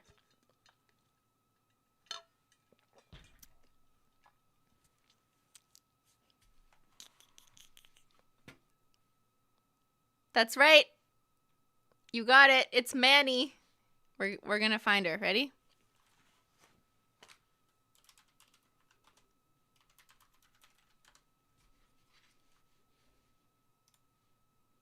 That's Manny from Degrassi, aka Cassie Steele. This was like her iconic Degrassi moment. Yeah, so I was in a commercial with two people who went on to be big actresses in Degrassi, which was like a huge series in Canada. I think like the biggest teenage series to come out of Canadian filmmaking. As far as TV is concerned, it's a classic. Degrassi: The Next Generation. There was also like an original Degrassi. But how crazy is that? So that's Manny before, sorry, that is Cassie Steele, not Manny. before she became famous as an actress as Manny on Degrassi. Yeah. So I feel like she's maybe a year or two younger than me. I can't remember, but I remember, I guess, like I felt like I was older, like I was getting old. And I remember even the director kind of suggesting that, which is kind of fucked up to like tell kids, oh, you're getting too old. You don't look young enough to be playing with these toys. But for some reason, I remember that.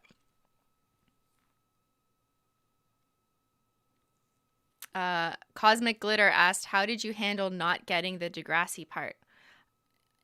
So I auditioned for Degrassi at the very end of my commercial career, like after all of this. It would have been like maybe 3 years after this. And I remember being kind of relieved because if I'd gotten the part, I would have had to move to Edmonton. I remember I got a recall.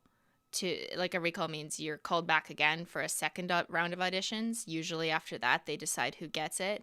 But they're also screening you there for like, are you willing to give up your current life to go shoot a major show? Because this is not just 1 8-hour shoot, right? This would pretty much change your life.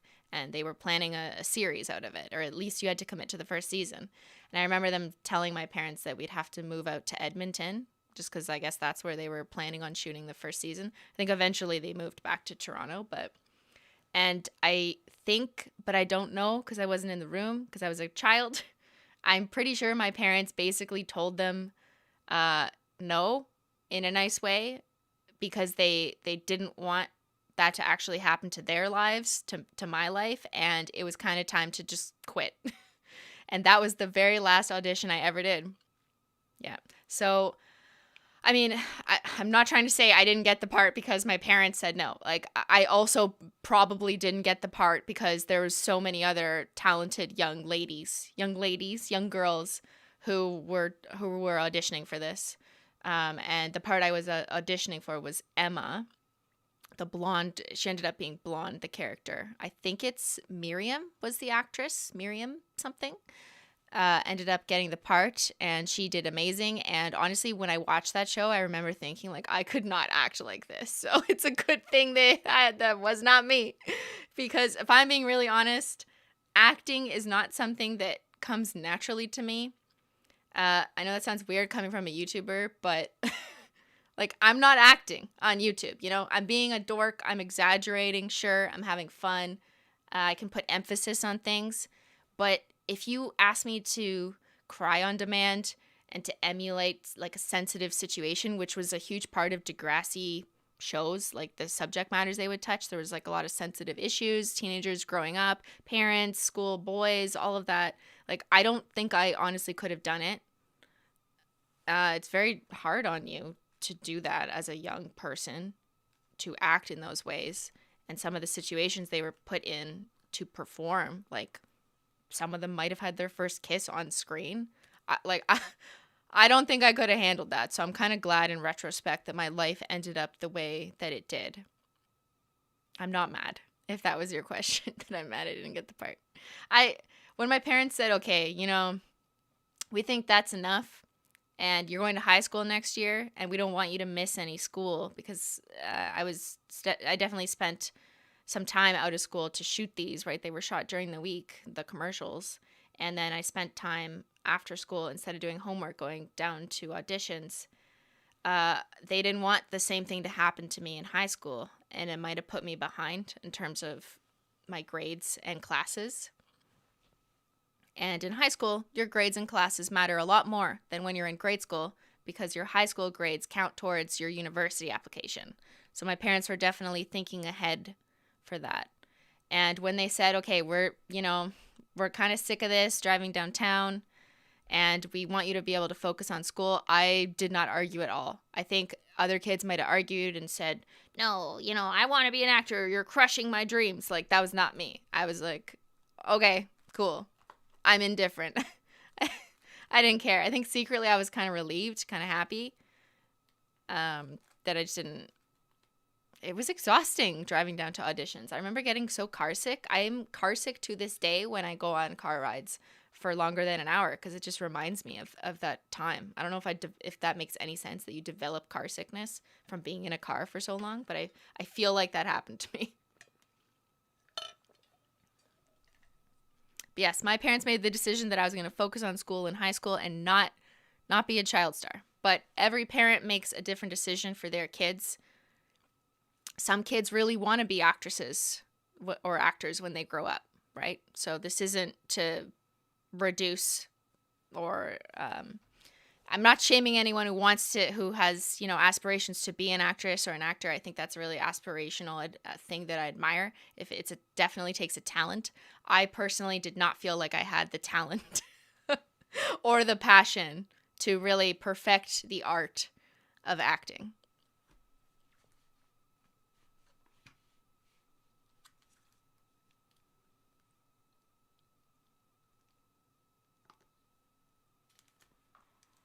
So let's go back to the pictures from that shoot, because I do have a lot, because cameras were more normal at this point in time.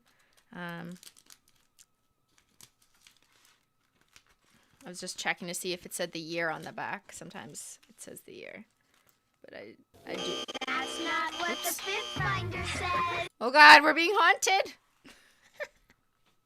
Oh yeah, Drake was on Degrassi too. Everyone was on Degrassi. And you want to know another funny small thing that ties me to Drake? Like, not really, but you know, I'm just pretending here.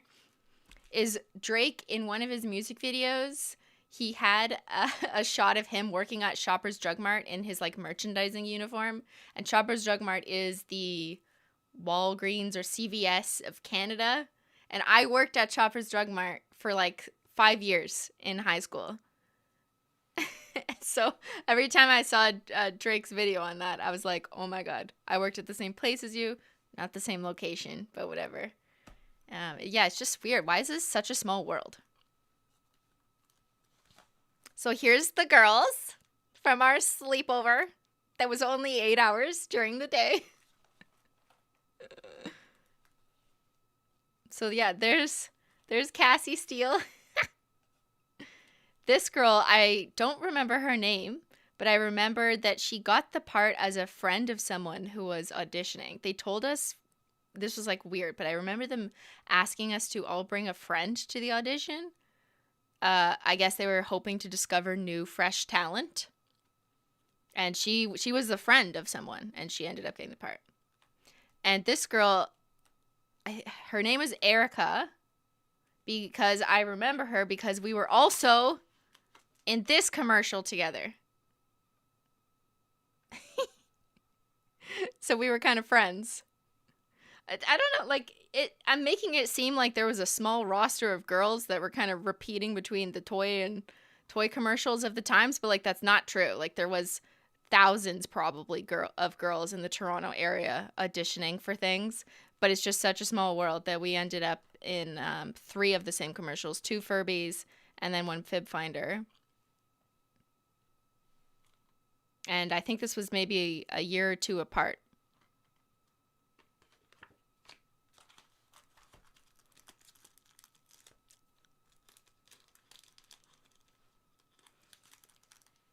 Same picture. You think I'm good with names? Yeah.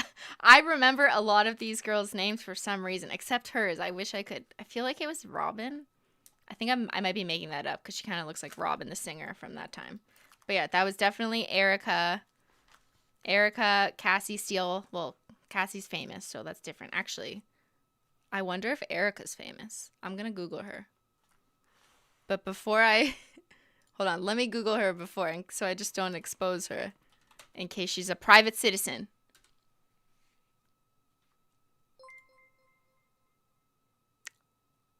Oh my God, she's a public citizen. Hold on.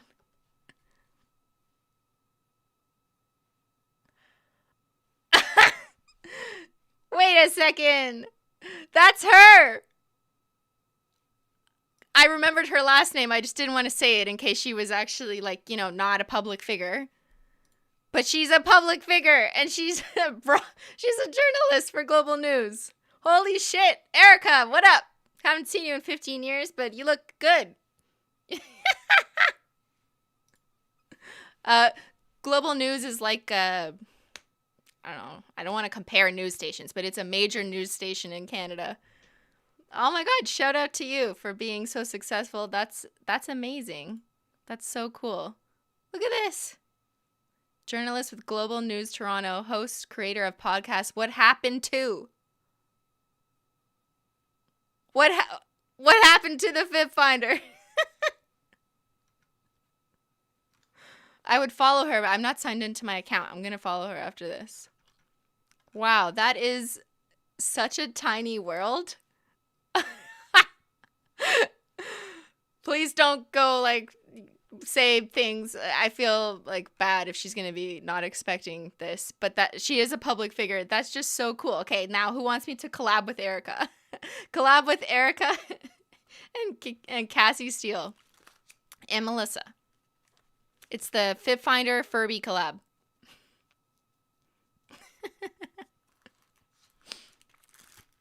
That is wild. Yes, I would reach out. That'd be funny. I feel like we were so young, though, that it's not like we spent that much time together except for the shoot.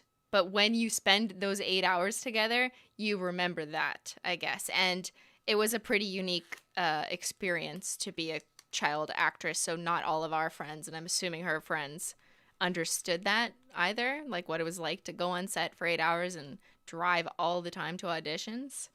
Imagine we did a collab, though. And we recreated the Fib Finder. Oh, my God.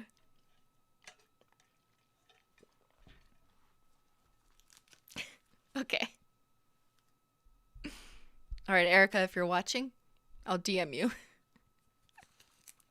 That is wild. Okay, here is the set.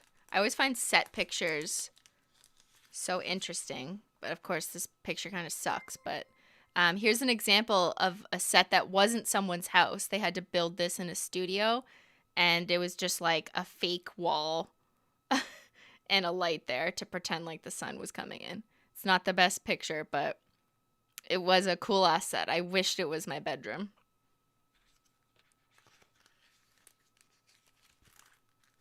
Okay, we're here. We're at the movie. Let me just make sure.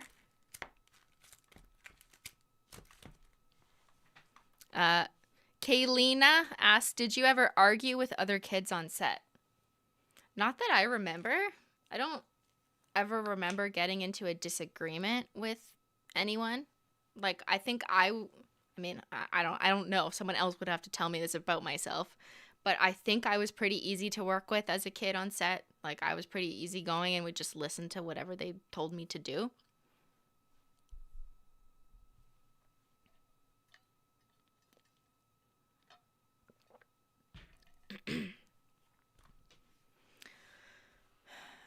Did I argue with Cheerios boys? I don't remember. Maybe if he stuck his hand in my Cheerios box, I was like, get out of here, Trevor.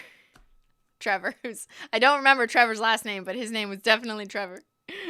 I'm going to try and find all these people after this.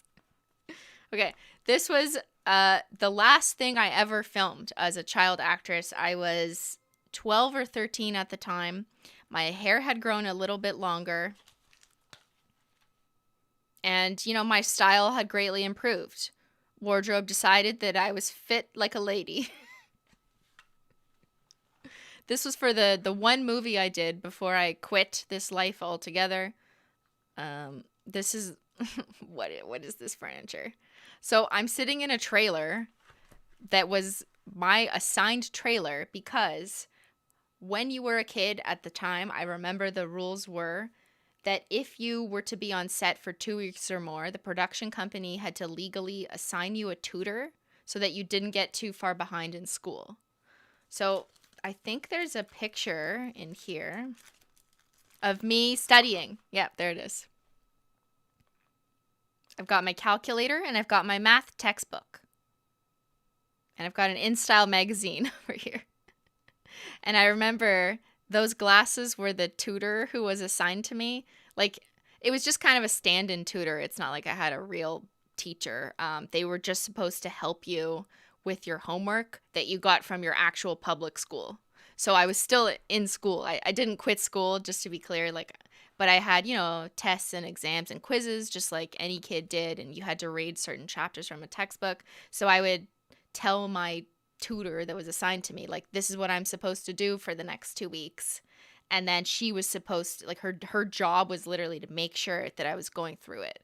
And that was, I think, a legal requirement from the production company to provide that for any children under the age of, I don't know if it was 18, but if you were on set for 2 weeks or more, which I think is a good thing, that they make sure that that's happening. I don't know if, you know, there might have been holes in this industry where this wasn't always happening. I obviously can't speak for the whole child acting industry at that time. But my personal experience was that I was assigned a tutor because it was 2 weeks or more. And I remember, like, the tutor actually caring. So, good. Simply studying while on set. Was Jen doing this at the time? She was doing it while I was finishing, and I think we ended up both quitting around the same time. Did you ever lie about what you had to do for homework? You know, I don't think I could, because I remember having to get a note from my teacher, like my real teacher from public school, who would say, this is what Christine has to do for the next month, or these are the assignments. So, like, I couldn't lie about it, you know? And I think the tutor would have figured it out if I was like, there's just no math homework for the next 2 weeks. Okay, you guys are asking to watch the movie. Let's, we're not going to watch the whole thing. We're only going to watch a small part of it. But let's play. Some of you might have seen this before.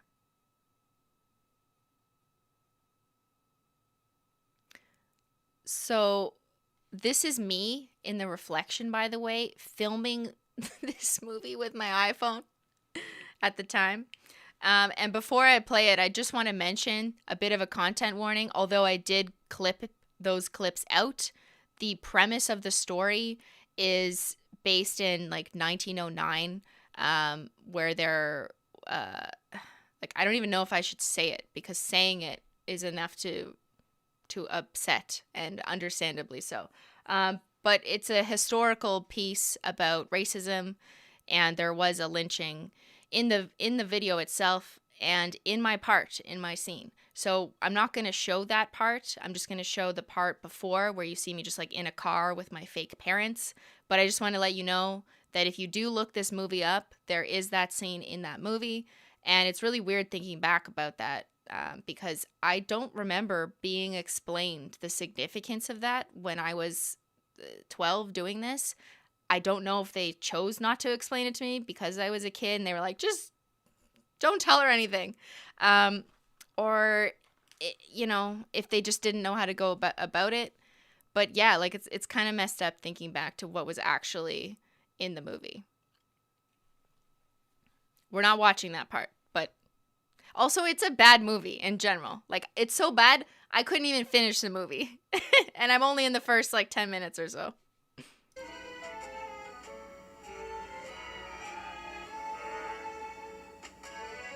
The audio is bad because it's playing from a cell phone. I wasn't a witness to the early part of my grandmother's life. That's not me. That was the girl who played my daughter. So, my mother was the only child of the famous Miss Charlie Kate, my grandmother, known for her expertise in herbal concoctions, midwifery, general all-around healing. Y'all remember this? So, the girl just speaking, the narrator, is Susan May Pratt, who is an actress from Save the Last Dance? Maybe I could be wrong. Like something about dancers. I remember her being like famous, and like I got her autograph and everything. So she played my daughter in the future, and this scene that I'm in is the flashback of her mother, if that makes sense. And you'll notice that everyone in this scene is speaking in a southern accent. So I'll play that and then explain why, how I had to learn that. Charlie Kate did not want to leave the place of her youth, but there was no one left that desired medical attention.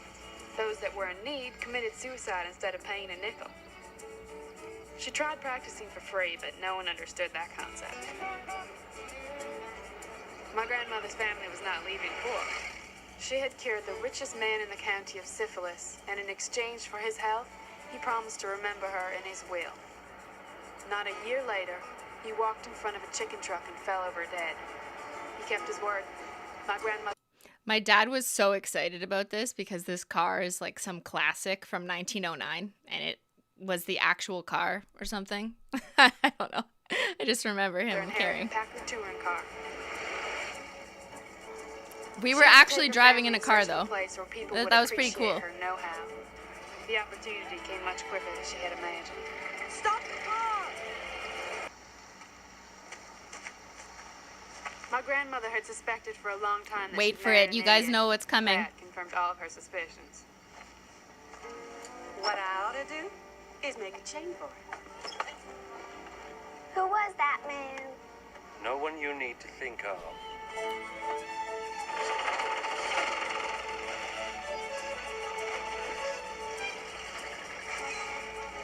My grandfather... And that's where Who Was That Man came from. Okay? So I had a dialect coach on set with a cassette recorder instructing me to listen to a southern accent for weeks before we started shooting. I had at least 10 lines in the script, but only one of them was kept in the movie. The rest of them ended up on the editing room floor.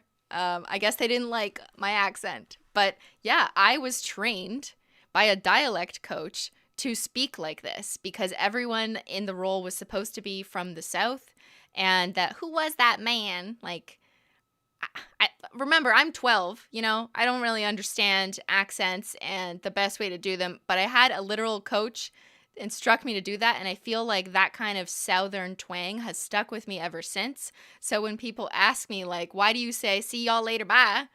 I feel like that's just some innate thing that has been drilled into me since I was 12 as a result of having a dialect coach for this movie. And that is probably the reason why I still mispronounce some things weirdly, or I say like a bagel, you know, instead of a bagel. I don't know. Bad examples because there's I just pronounce so many things differently, I don't even realize it. But yeah, who was that man? Who was that band? That band. Southern accent. I had a coach, and she gave me a cassette to listen to, and I would listen to it all night long. And I would practice with my tutor, and I'd say, I don't want to do math, but I would like to speak like the Southerns. I don't even know. I don't even know which region this was supposed to represent. A Southern dialect is all I was told.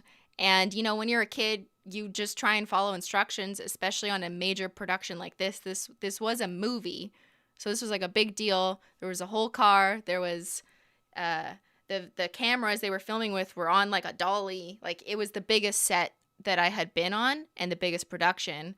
And so I was trying to study, do my homework with my tutor, but also follow along with the dialect coach and get it right.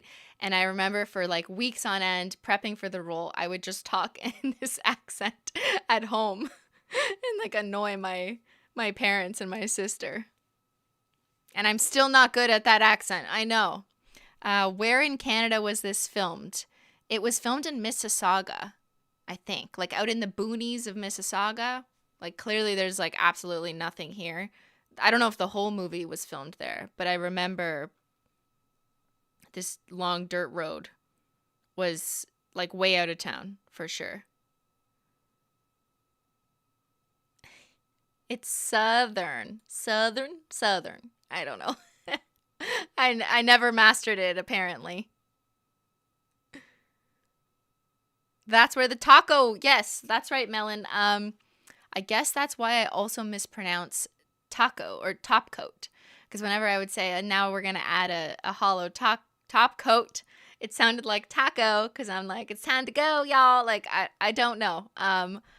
There's no one in my family who has that accent. It literally just got embedded to me, probably from this experience. You got to get that practice in. That's right. Where can you find the movie? I have no idea. It went straight to VHS because it never hit the theaters, actually. I remember being slightly disappointed that I couldn't go to the theaters and see it. It went straight to VHS or to not DVD. You know, I think it would have been before DVDs. But it went straight to television, maybe. I think you maybe could have found it on a television network at the time if they were airing it. I see people asking why I stopped acting. Maybe you're just hopping in here in the stream, but I could reiterate it. This was the last thing I ever did because the next audition I did was for Degrassi, and I got a recall, and the next steps would have involved making sure my parents were okay with us moving our lives to Edmonton, which was on the other side of Canada, in order to shoot the first season. And my parents were like, no, we want our kid to go to school like a normal kid and not continue to have to keep missing school in order to shoot commercials or movies. So this was my first like major production and my last. I spent 2 weeks on set. I had a tutor. I had to study the dialect. And I think maybe also my parents after this experience were like, you can't miss this much school all the time. It's not what they wanted for me, and I wasn't mad either. So yeah, I'm kind of happy that this was my last project. And it, like, you know, there's not really much talented acting going on here. Like, it's just me asking a question and then sitting in a car looking all content, like, okay, is that even it? Yeah, that's it. And then I'm not anywhere else in the movie. Actually, I don't know that for a fact because I have not watched the entire movie. I watched a little bit past. Fun fact, this is Gina Rowlands from The Notebook. The grandma from The Notebook. And then she wouldn't be in this scene, but I will find you a picture. Thank you for subscribing, Kat. Here's some of the set pictures. The car. My fake family. Yeah, it was a whole bunch of people in the middle of nowhere.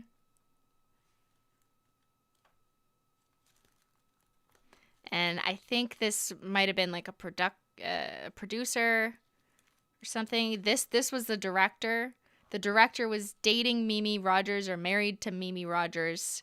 Mimi Rogers is a famous lady. She was in the very first Austin Powers. And I was playing Mimi Rogers as a kid. Like, I was Mimi Rogers' flashback.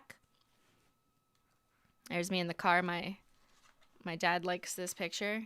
And there she is. So, yeah, I think I was 12 or 13. So I was getting a little old for kids' roles. There was no more kids toy commercials for me. That time was up. I was getting older. And, oh, there's Mimi Rogers and my sister when we were on set. And I have her autograph in another book. So, yeah, I remember my agent saying that I would be perfect for this because I looked like Mimi Rogers' daughter. No, everyone's asking if I regret quitting. I do not regret quitting because I needed to quit in order to go to school and have the life that I do now. So I definitely don't regret it. I'm happy with the way my life turned out. It was a really cool experience. That's Gina Rowlands from The Notebook. I don't regret any of the experience. I think it was so cool to be able to look back and see all of this. But, you know, I never really wanted to be, ironically, a famous person. That's not why I started YouTube either. So I wasn't mad when I quit acting because my goal wasn't to be a famous actress, and I also just did not honestly have a passion for the craft of acting.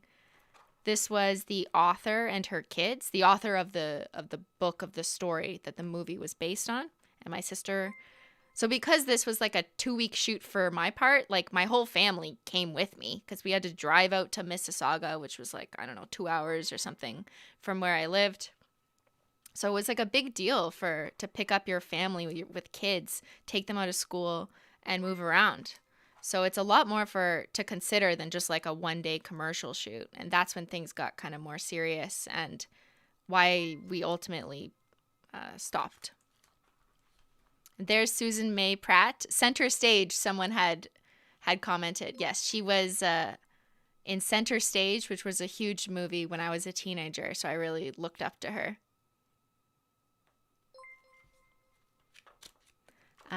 Kitty asked, if you had the opportunity, would you audition for something now? No. I'd audition for, a YouTube video on Simply Not Logical. I feel like I'm totally past casting calls. I don't want any parts. I don't want any part of anything unless I'm making it myself. And I guess that's just my personality and where I ended up. I just have no interest in being an actress. I don't mean to sound ungrateful at all. I totally recognize that it's some people's dreams to do that. And it's a wonderful thing if you can do it and find the roles that are suitable for you. But it wasn't for me. What colors are on your hand? Oh, did I not show you my nails? How rude. Actually, I have a few more things in here that I'll show you in a second. But we got to do the nail cam, everyone.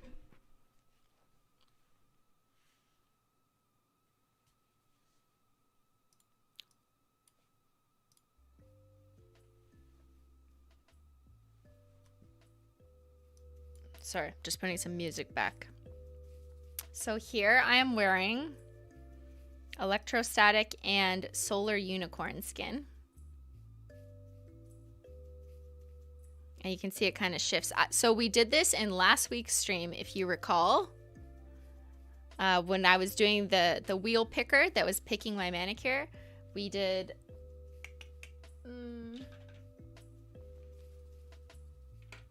Electrostatic is a black linear hollow. And then we had solar unicorn skin on top. Sorry, just adjusting the audio. I know, isn't this so nice? I was so obsessed with the way this turned out that I did my entire manicure. It looks so good. I have not unlocked this combo, and I'm so happy that the wheel unlocked it for me. Oh, my camera's upside down to show you guys the pictures, but like look at this. What the heck is this? It's so beautiful. Who was that nail polish? It's the most beautiful nail polish that I've ever seen in my life. I need the dialect coach back. I suck. The combo's like lava, right? And then what's on my other hand? Sorry, I failed the music part here. Just pretend you can hear the music. So I've got a minty fresh look going on this hand with this wonderful creme. I'm testing pinning products, so it should show up for you. I am wearing Seafoam Home as the creme, which is like a beautiful minty creme. This is from our latest release of cremes. And then I have Mint Mojito is the linear hollow on my middle finger and my thumb. Beautiful like pastel kind of mint color. And then as an accent nail, I have Gift Receipt, which is like a sterling silver metallic foil flake. I feel like it really just ties it all together. Makes it really cool. Anyways, I've been playing around with doing a combo on one hand with different colors on nails, but that also all work together. You know what I mean? Like this kind of looks like it works. Like I'm like color matching.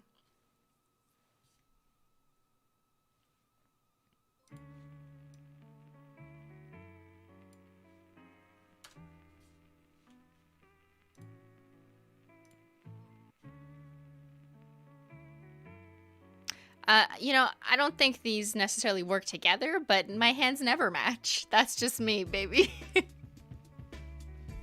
Totally different moods. This is child actress Simply when she was young and innocent, did not know the world.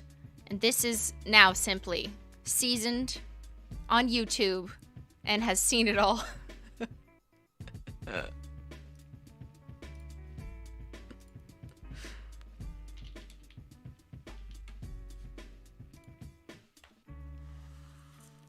All right, I have few things left. I know we've been going for 2 hours now, so I will wrap it up.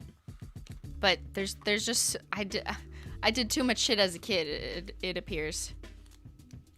So, what is this? Okay, who wants to join the Jax pack? Comment down below.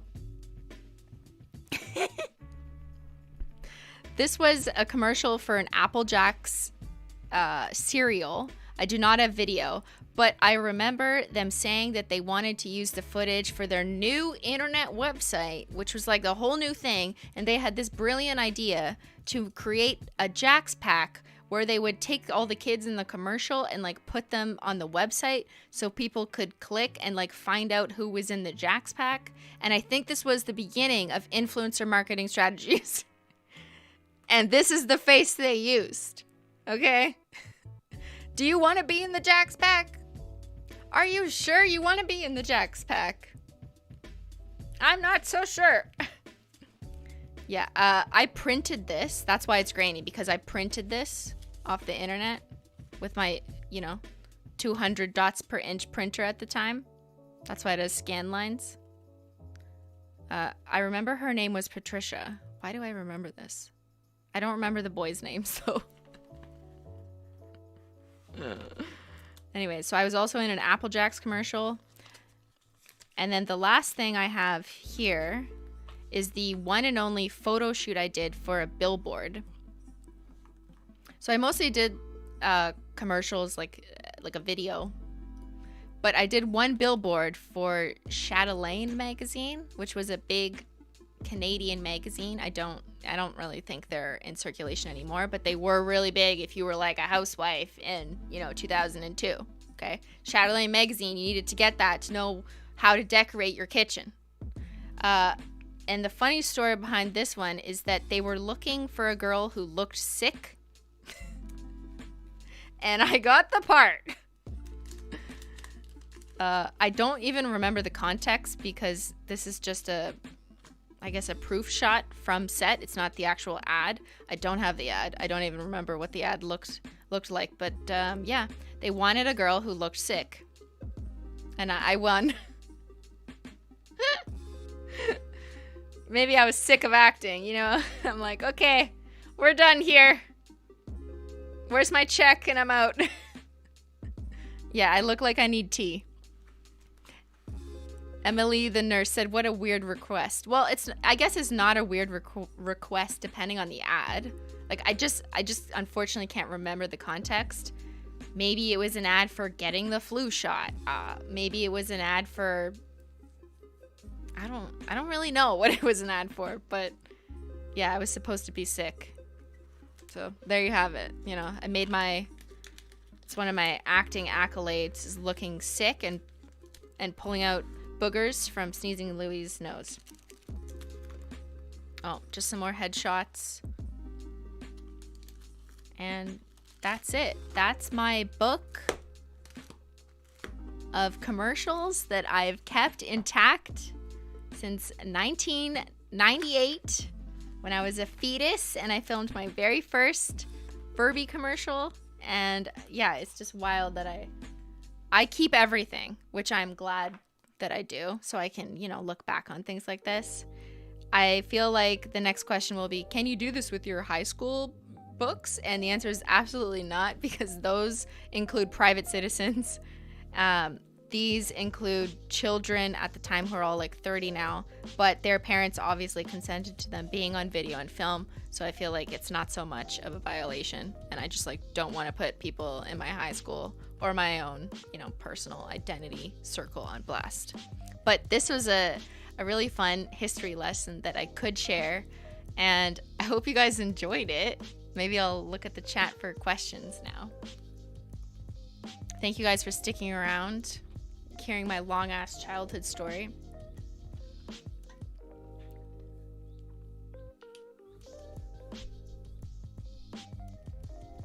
All right, chat. What do you want to ask me that I haven't answered already?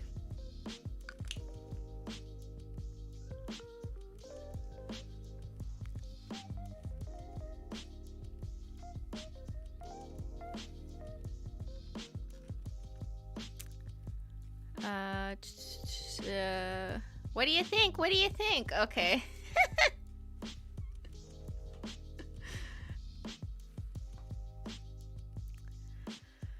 Any questions about the commercials, and then we'll go to the Holo Taco stuff. I know you guys want Holo Taco, but if there's any last questions about commercials, childhood acting that I didn't answer yet, I could do one or two of those, and then we'll get to our announcements.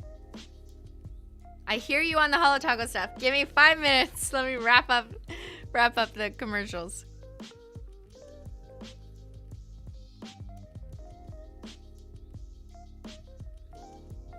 Did you audition for other movies or just commercials? I think that movie I did was the only movie I auditioned for, but I definitely auditioned for way more commercials, like probably hundreds.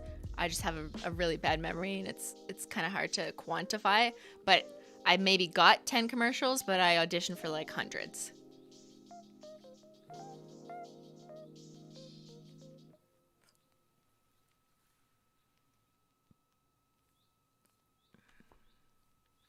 You should get Jen to try and find some of her commercials. I will ask her. I'll see if she can. Beauty NB said, what was your favorite commercial to do? Probably Fib Finder. I just remember having a ton of fun on set. And I still have one. Why does this still work? I don't know. But, you know, I keep it to see if Ben is lying to me.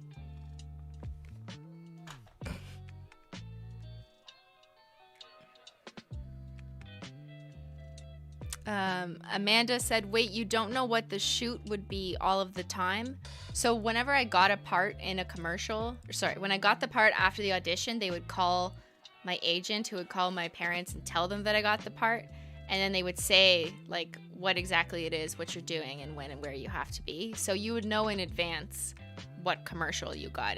And generally what you do, if there was a script, they would send it to you. But that didn't always mean that the script would be the same when you got there. And sometimes none of your lines would end up in the commercial.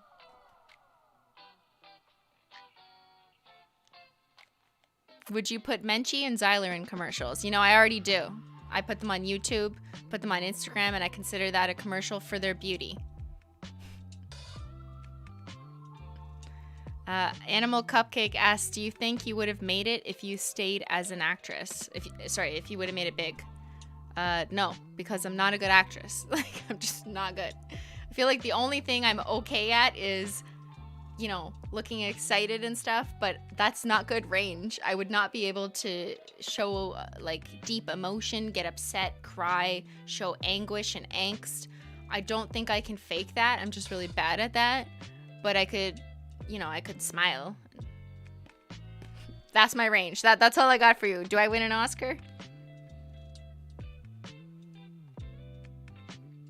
Who was that man? Yeah.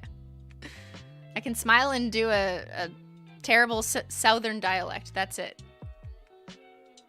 What age did you start acting? I believe I was 8 when I started auditions. I think I got my first part when I was 9 or 10. Wait, 1998. I would have been 10. So I was 10. And then I continued until I was 12 or 13, right before high school. And the movie was the last thing that I did. Megan asked, if you could make a surprise appearance on any show, which would you do? Grey's Anatomy. I'd want them to operate on me. Put me on the table, Meredith. Meredith is allowed to cut me.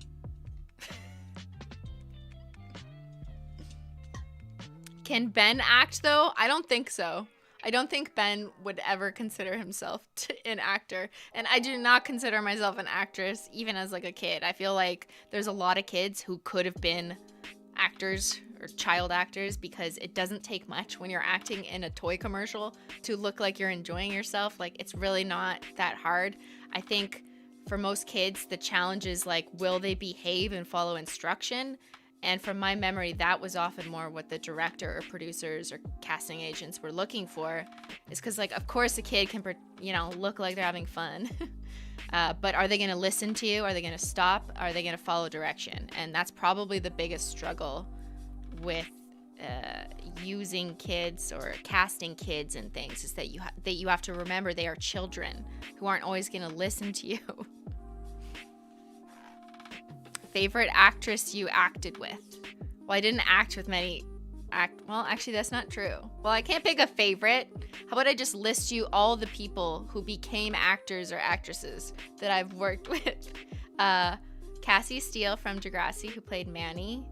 Melissa McIntyre, who played Ashley on Degrassi. Erica Vella, who became a global news reporter. Gina Rollins, who was the grandma in The Notebook with Ryan Gosling. Mimi Rogers, who was in the movie I was in, and she was the Austin Powers girl. The original Austin Powers lady is what most people will remember Mimi Rogers as. And then Susan May Pratt, who was in Center Stage, which was a big like dance style movie at the time for young girls. And I don't know. Hot Dad, I have no idea where Hot Dad is. We're just going to call him the French Hot Dad. From Norwich Union. Papa, où es-tu? Mon papa? Je sais pas. All right. Let's move on to announcements.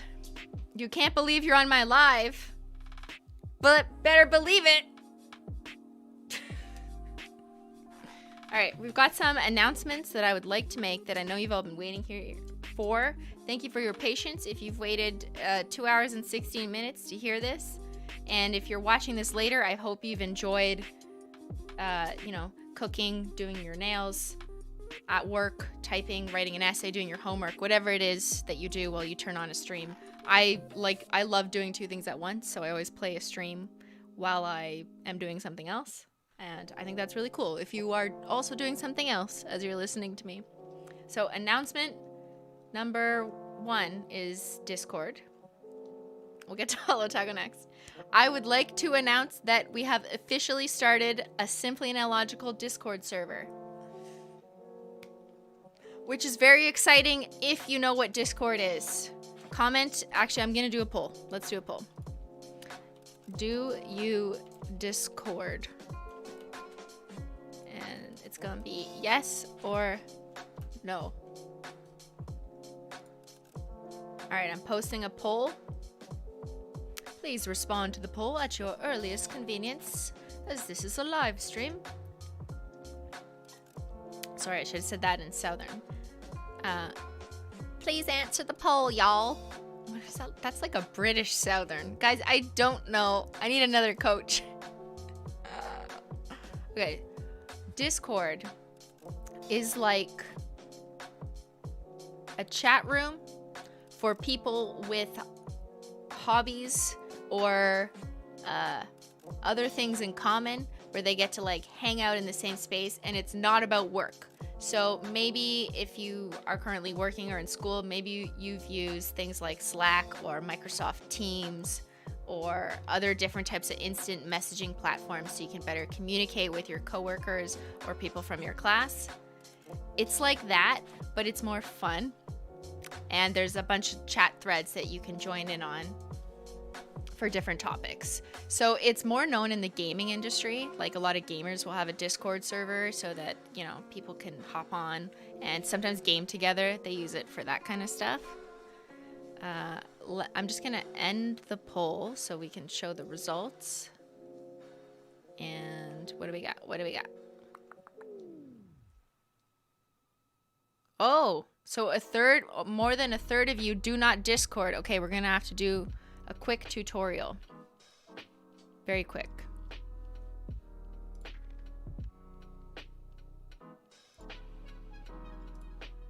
So what you're going to do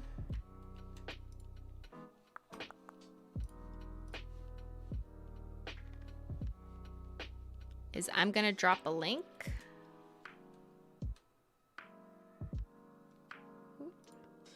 I'm going to pin it. I just pinned a link to our Discord server. And so all you got to do is go there, accept the invite, and it will ask you to agree to the rules. The rules are just like, you know, be kind, don't be a dick, and also no fake holo. But it's just a really fun space where we can all get together and chat about stuff. I'm not sponsored by Discord. I just decided that I wanted to do this. I think it's a really cool thing that a lot of creators are doing with their communities. And I wanted a Discord too. So yeah, I think it's been fun. We actually launched it a few days ago on Twitter, but we just had to make sure everything was like good and working well before I shared it with the stream. But I'm also going to use Discord to kind of let you guys know what I'm doing on stream next week, and you can use the Discord server chats to talk about what's going on stream, what you thought, suggestions for stream. You can show all your nail pictures, your paint with Simply pictures. There's a chat thread specifically for that, so that I can maybe one day scroll through it and go through it on stream. So I'm also using it to kind of curate all of your stuff and kind of put it all in one place. It is free to use. And yeah, it's the same name, Simply Nailogical, on Discord, but right now it's not discoverable because it's a new server, so you have to actually click the link to find it.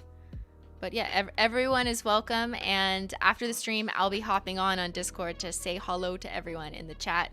And I just want to say a huge thank you to the moderators of Discord who have helped me set it up for this.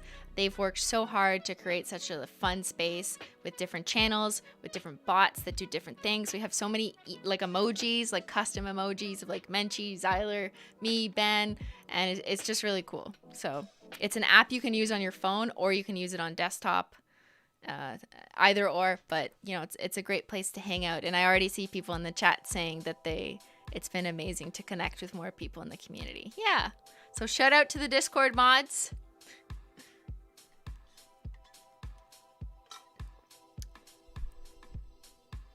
Okay, last announcement. Oh, you have made it this far. And now you deserve a gift. A holo gift. So, next week, we are launching the next Holo Taco collection. The next big collection you've all been waiting for, our anniversary collection. I know that's literally half of my Twitter comments are, when is the next Holo Taco collection? So I am telling this stream now for the first time and confirming that it is launching next Saturday at 11:30 a.m. Eastern Standard Time, the normal time that it launches on a Saturday. However, we're doing something different this time. I'm gonna be live streaming the launch. Like I'm gonna be right here on Saturday with you guys. We're gonna watch the website launch. We have a whole new website design just for this launch, and we're gonna reveal the product while I'm on live stream with you. So I just thought it would just be way more fun and kind of more personal almost to have you guys with me experiencing the launch. You'll get to see a little bit of behind the scenes, what I go through. Maybe I'll throw the map up so you can see like where people are from the world. And I'm gonna start streaming on the Saturday half an hour before the launch. So I will be online here on this channel live streaming at 11 a.m. Eastern Standard Time. The launch of the website will be at 11:30, which is like our normal launch time. If you've ever bought Holo Taco before, you know we typically do our bigger collection box launches on a Saturday at 11:30 Eastern Standard Time in the morning. But be here at 11 a.m., so a half an hour earlier, so we can hang out and get excited for launch. And you'll see me stressed, like you're gonna see me like this. And you're gonna get to know kind of what it's like going through my brain. And we'll watch the website together as it goes live. And yeah, I just feel like, why not do it this way? I'm so excited. And here's the countdown. All right, everybody? Oh, everybody get ready.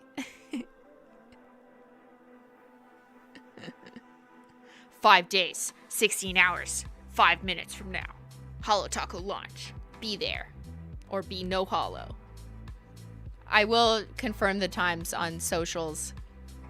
Holo Taco's obviously gonna post it just to confirm on socials. But I'm telling you guys for the first time now because I can't leave this stream and not tell you that the next time I'm gonna see you on stream, we're gonna be launching the collection. I'm already seeing a ton of questions about it. Holo Taco will be the account to watch for more information on the number of polishes and those kinds of details. We are going to let you guys know for budgeting reasons. I feel like people are expecting it to be super expensive compared to our other stuff because I think I said it's like a big collection. What I meant by that is that the box is big. That's all the information I have for you today. You're going to be getting teasers all throughout the week. So make sure you're following Holo Taco on Instagram, Twitter, Facebook, or, you know, just make sure you're following me. Just follow me everywhere because I often share things too early on Snapchat. You guys want a color hint?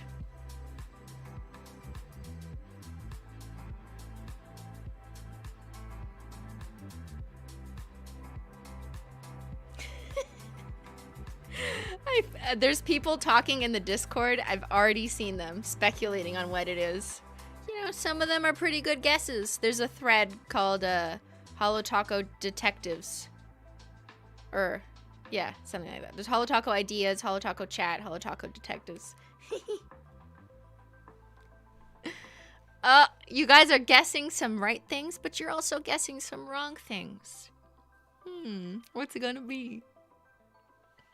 All right, well, that was my announcement that it's going to be next week, next Saturday, 11 a.m. Join me on this channel, Simply Not Logical, because we're going to live stream. We're going to do a countdown. We're going to have a little party. It is the 2nd anniversary of Holo Taco, by the way. Yeah, so we'll be, it's been 2 years. We're just a little late. Stop. Ben, stop telling me to stop. I wanted to have fun.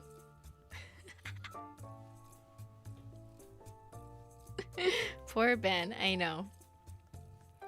Yeah, this is like an exam question. You guys better predict exactly what it's gonna be based on my hints. Holo Taco has already shared a few little breadcrumbs of what it could be. So, yes, I'm streaming next Saturday at 11 a.m. Eastern time. And then I'm also gonna stream on the Sunday, same time, 5 p.m. as normal, same time as this stream. So you're going to get 2 streams next weekend. One for Holo Taco launch, where it's going to be like just a wild live behind the scenes experience, you know, where everything goes smoothly. And then one on the Sunday. I'm so happy you made it, r.jpg, to a live stream. You made it just at the right moment to find out the information that everyone has been waiting 2 hours for. People are like, Christine, we've seen enough of you as a 10-year-old baby. Is it going to be limited edition? Yes, it is. All of our anniversary collections, we've only had 1 anniversary collection so far because we're turning 2. But our anniversary collections will be limited edition because I really want to make them special custom mixes that would honestly be really annoying to make all year round and keep in stock all the time. So we're going to save those special custom blends for our anniversary collection, which therefore is going to be a limited edition polish, which isn't the norm, but it will be for this collection. And the box is limited edition because there's only so much room for boxes. And yeah, I'm excited. Woo! Why does the taco behind you have sprinkles? They're not sprinkles. That's the taco shell. That's the Holo Taco logo. Crystal, what is the % chance that you read something on chat? I read something on chat 70% of 30% of the time.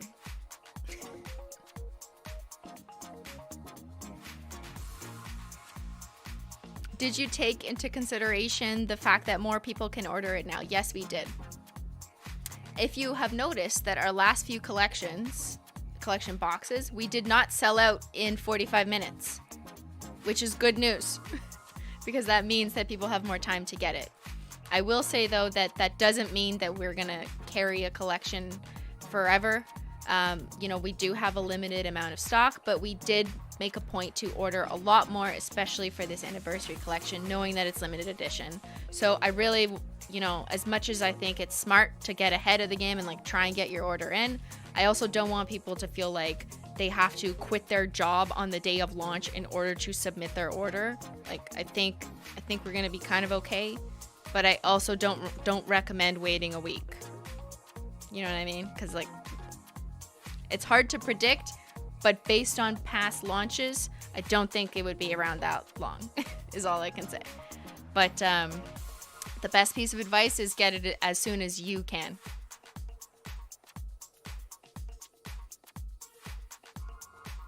Okay, you guys are guessing too many things that are like close to correct, and I am at risk for confirming them. So we're gonna have to end the live stream. I would like to thank the mods, the YouTube mods.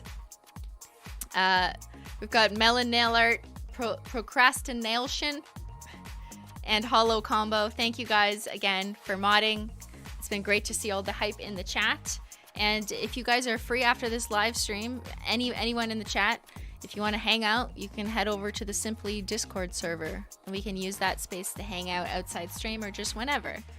So yeah, thank you everyone. Big thank you to the mods, and I will see all of you next Saturday on this channel for a live stream Holo Taco launch. It's going to be the first, and I'm just mostly excited to reveal to you what I've been working on that I think you're going to love. All right, everybody.